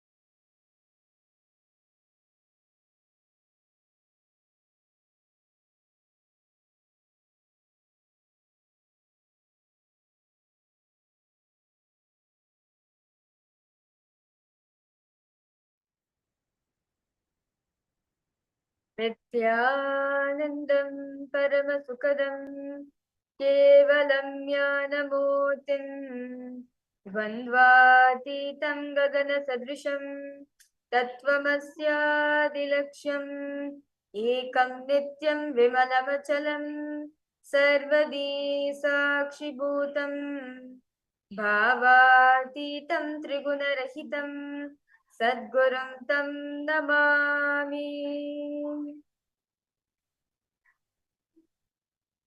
Nityanandam, we welcome all the participants and all the viewers who are joining us live for today's program. As today we'll be entering to the 7th day of the program. I request all participants, suppose it's been almost a week, all of you are attending the Paramashivoham program. I request all of you to post how's your experience. Like first 7 days of the program is over, and how was the experience for all of you? Yes, my Jairani, Makala Hantrika, Sharmin Moose, all the participants, Ma Jailakshmi, and because all participants suppose, how was Nityananda Yoga for all of you?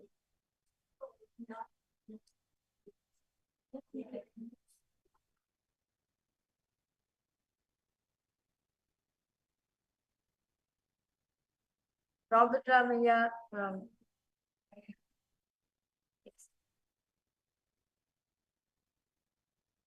all the participants, I request all of you to post how was Nityananda Yoga for all of you today. As just now, for 7 days of the program, all of you did an intense Nityananda Yoga, and all of you were participating throughout the whole session, the power manifestation. So I request all participants post your experience.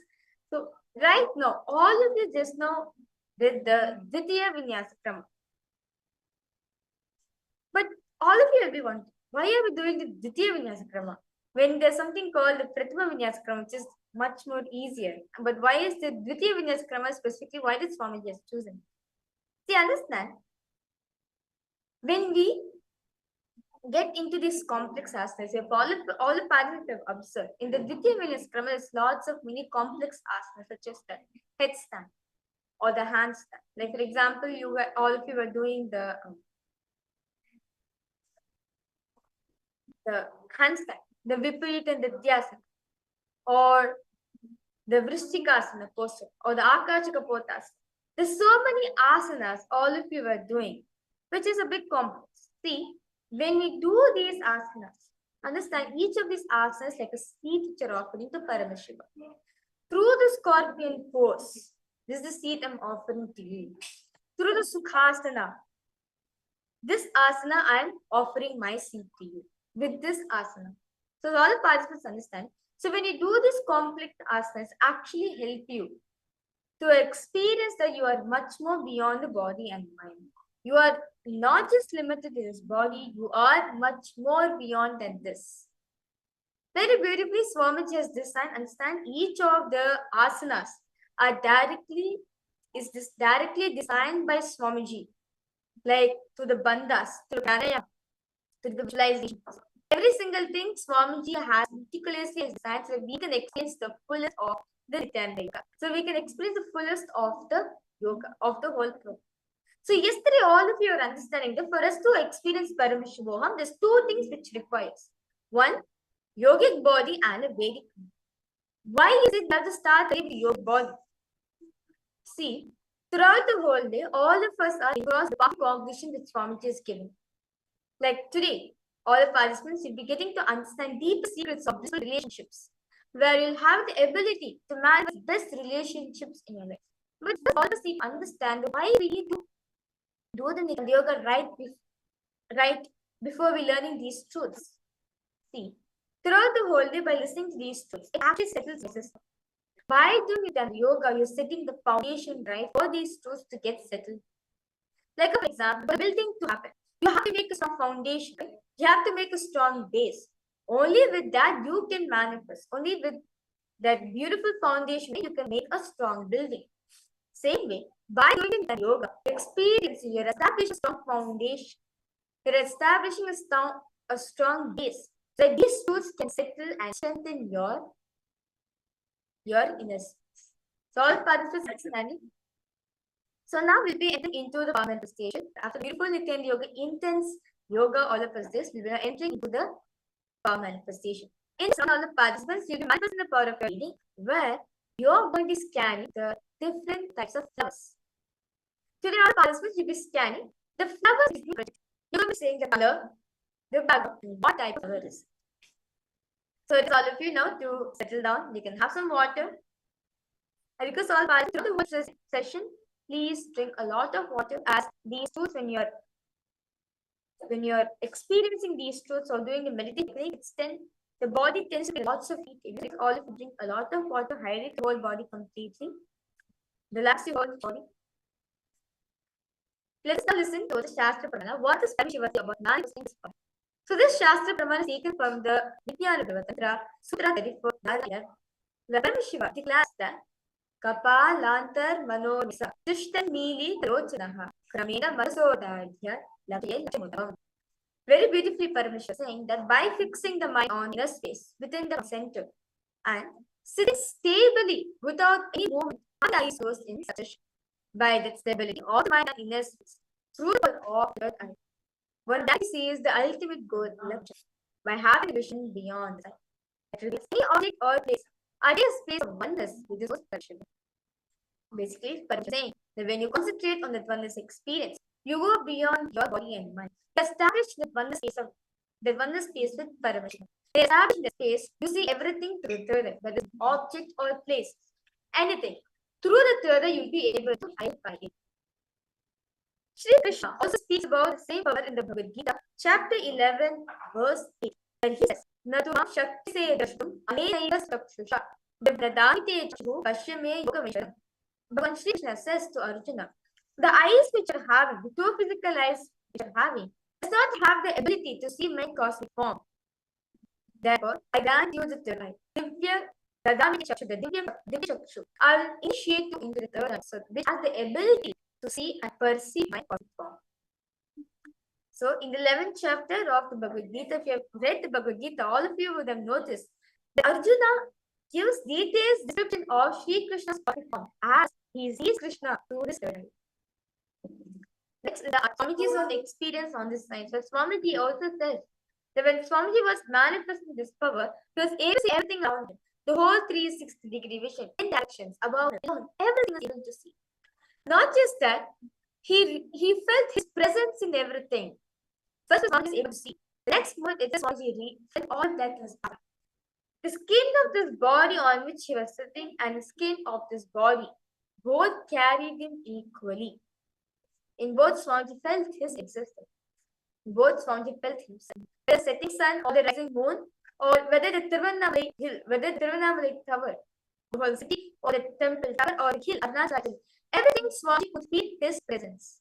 First, the idea that something was outside of him and inside of him broke, as Swamiji could feel his presence in him. So, with the beautiful understanding of Swamiji's experience, let us now enter into manifesting. Because our participants now, as you're settling down for the program, all of you to please join class and get your eye back. We are going to be manifesting for after daily. So, request all of you now to get your eye bands, or if you do not have an eye band, you can use a cloth, preferably a darker color, to be used as an eye band. Now, you're going to be tying your eyes with your eye band. I request all participants to please close your eyes and tie your eye bands on.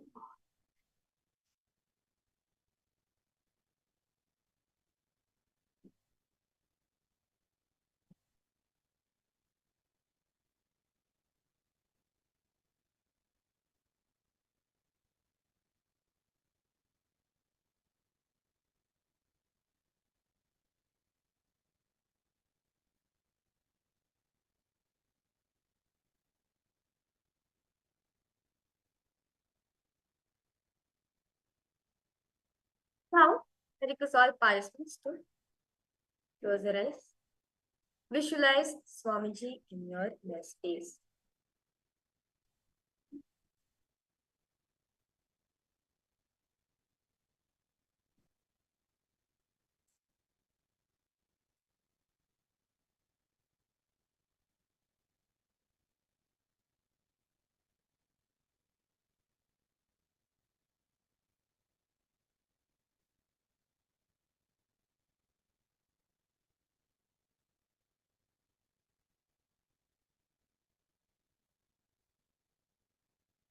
Slowly, intensely, start chanting the Mahavakya.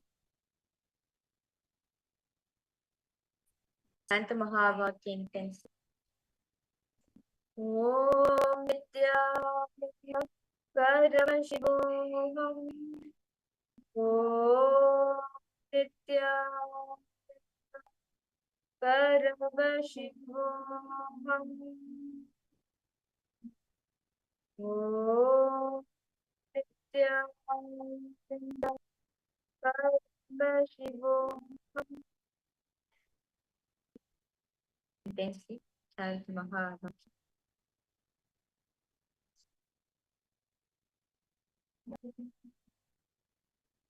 Now, picture of love is going to be predicted for all the parts. As you're enjoying that space with Swamiji, ask Swamiji to show you what is the flower which is being projected. The colors of the flower.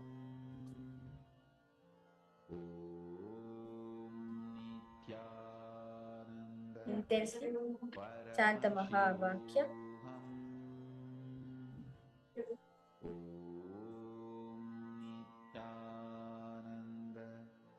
Paramashivoham. Om Nityananda Paramashivoham. Om Nityananda Paramashivoham. Om Nityananda Paramashivoham. Paramashivoham. Om Nityananda Paramashivoham. Om Nityananda Paramashivoham. Om Nityananda Paramashivoham. Om Nityananda Paramashivoham. Om Nityananda Paramashivoham. Om Nityananda Paramashivoham.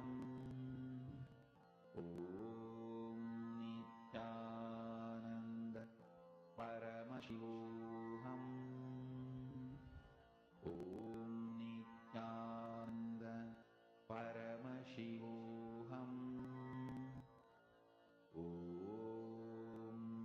Nityananda Paramashivoham.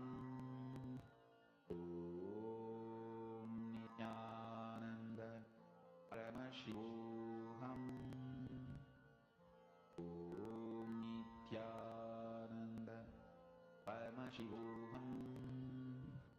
Om Nityananda Paramashivoham.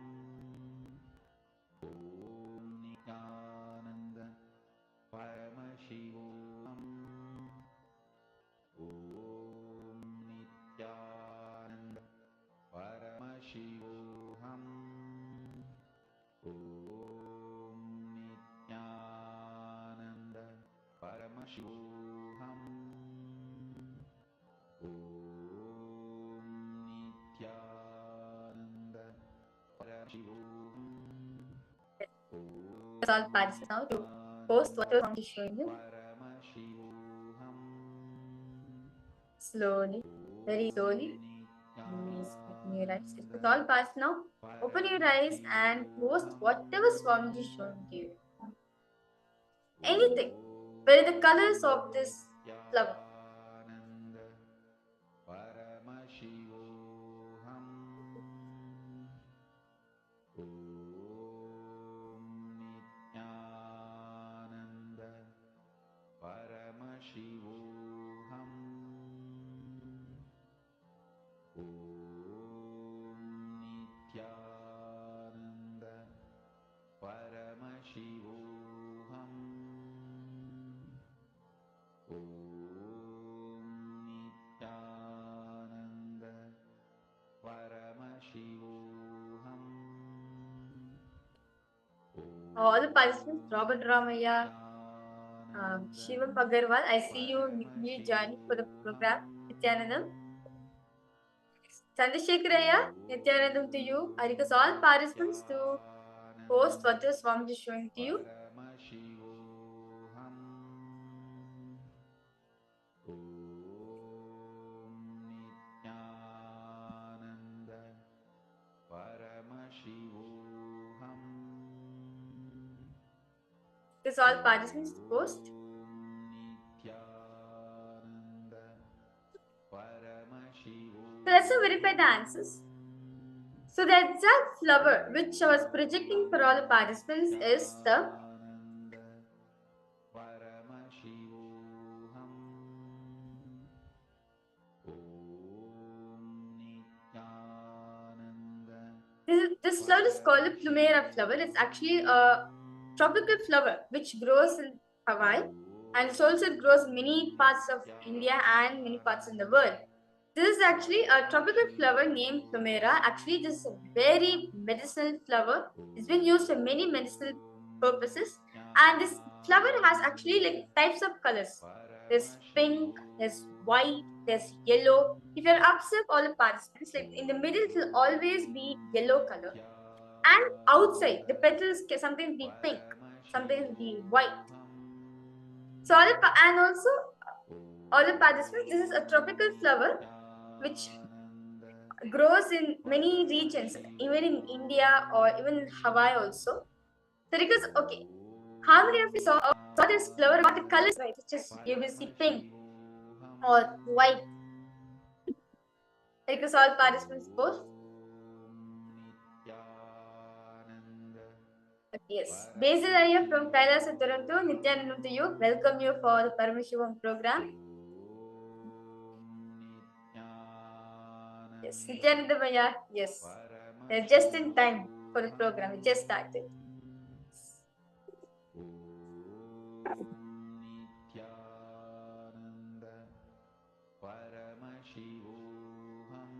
So let's now manifest one more round of this power. So now request all participants to please close your eyes with the eye band. Close your eyes and tie your eyes with the eye band.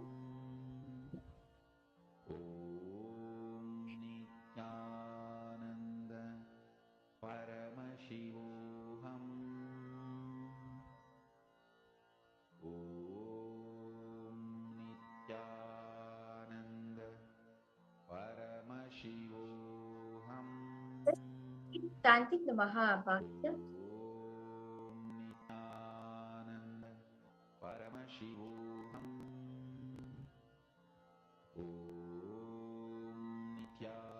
Now, pictures will be projected for all the participants. Because all of you know this can be what is this flower? The color of this flower, or you can go to details, where it grows, what this flower exactly is. It a very medicinal flower? Because all participants just enjoy that space, the beautiful space, that oneness space which you're having with Swamiji right now.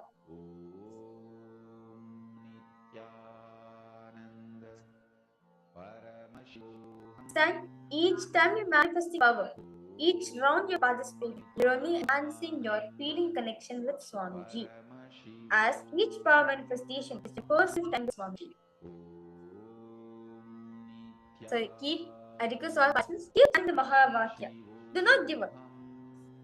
And do not let your mind also to come in play. Once let your mind to come in play, you'll see that you'll start doubting yourself. Less confidence start happening in you. You lose confidence in yourself. Because all participants connect Swamiji. Whatever you think, whether shapes, colors, description, or words, anything about this flower, just as soon as you're seeing it, immediately post it down in the chat. Because all participants now, to chant the Mahavakya, connect to Swamiji, ask Swamiji to show you the details of this flower which is being projected.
The whole deep vibrate the frequency of the Mahavakya.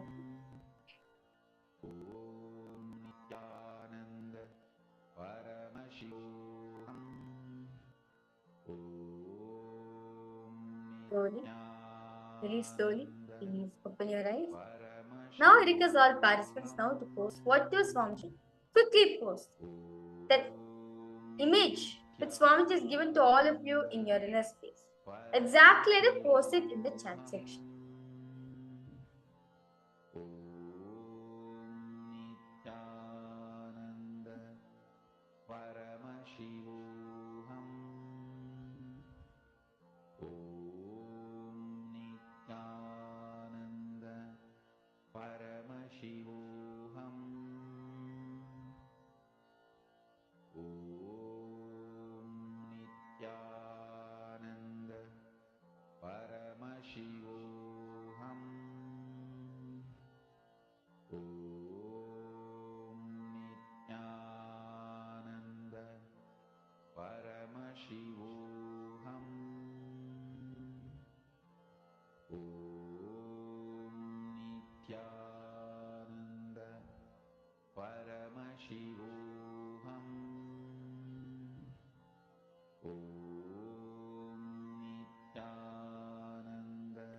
Because all participants, please open your eyes.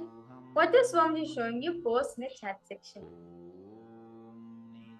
See, as soon as Swamiji is showing you, post it on the chat section. Do not allow even a single second for your mind to come. If you allow your mind to come, then you only will experience that. Then you lose the confidence within yourself. You are manifesting the power. Because all participants, just keep this as a habit. Whether in comments is happening, do not allow mind to come. As this Swamiji was manifesting through you. You just enjoy the beautiful space with the habit of Swamiji.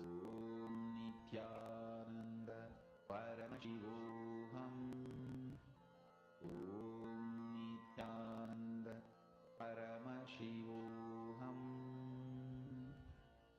Om Nityananda Paramashivoham Om Nityananda Paramashivoham Om Nityananda Paramashivoham Om Nityananda Paramashivoham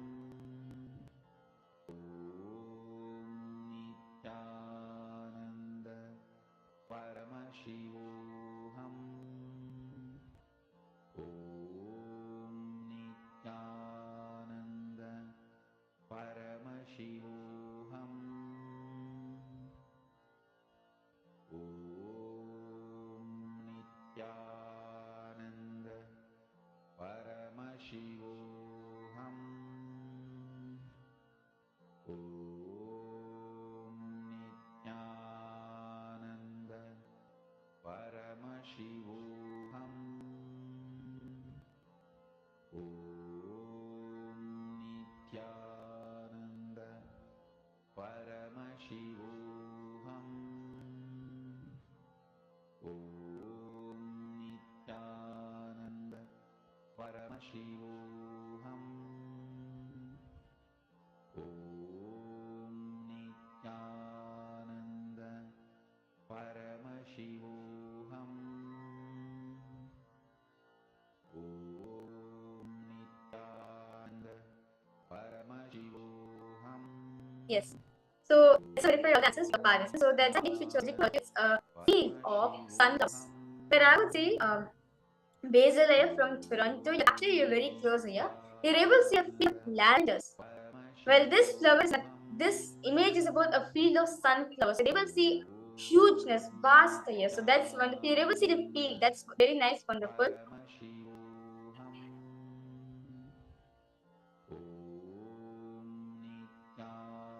That's nice here.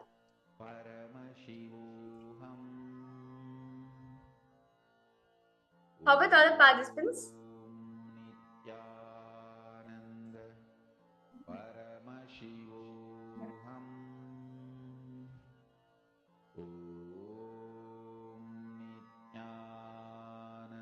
Okay. Yes.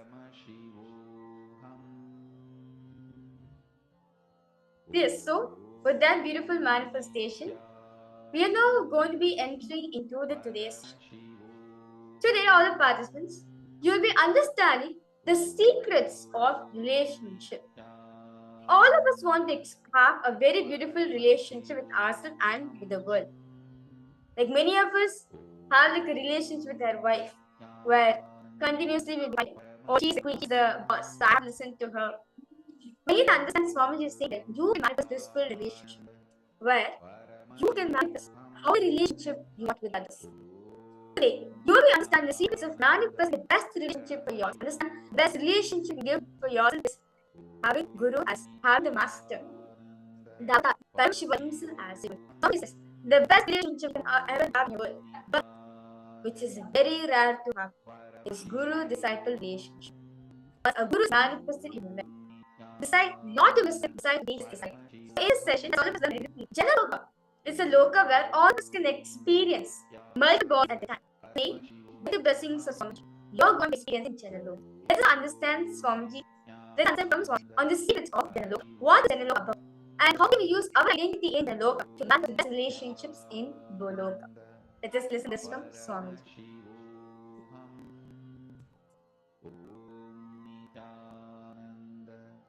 Paramashivoham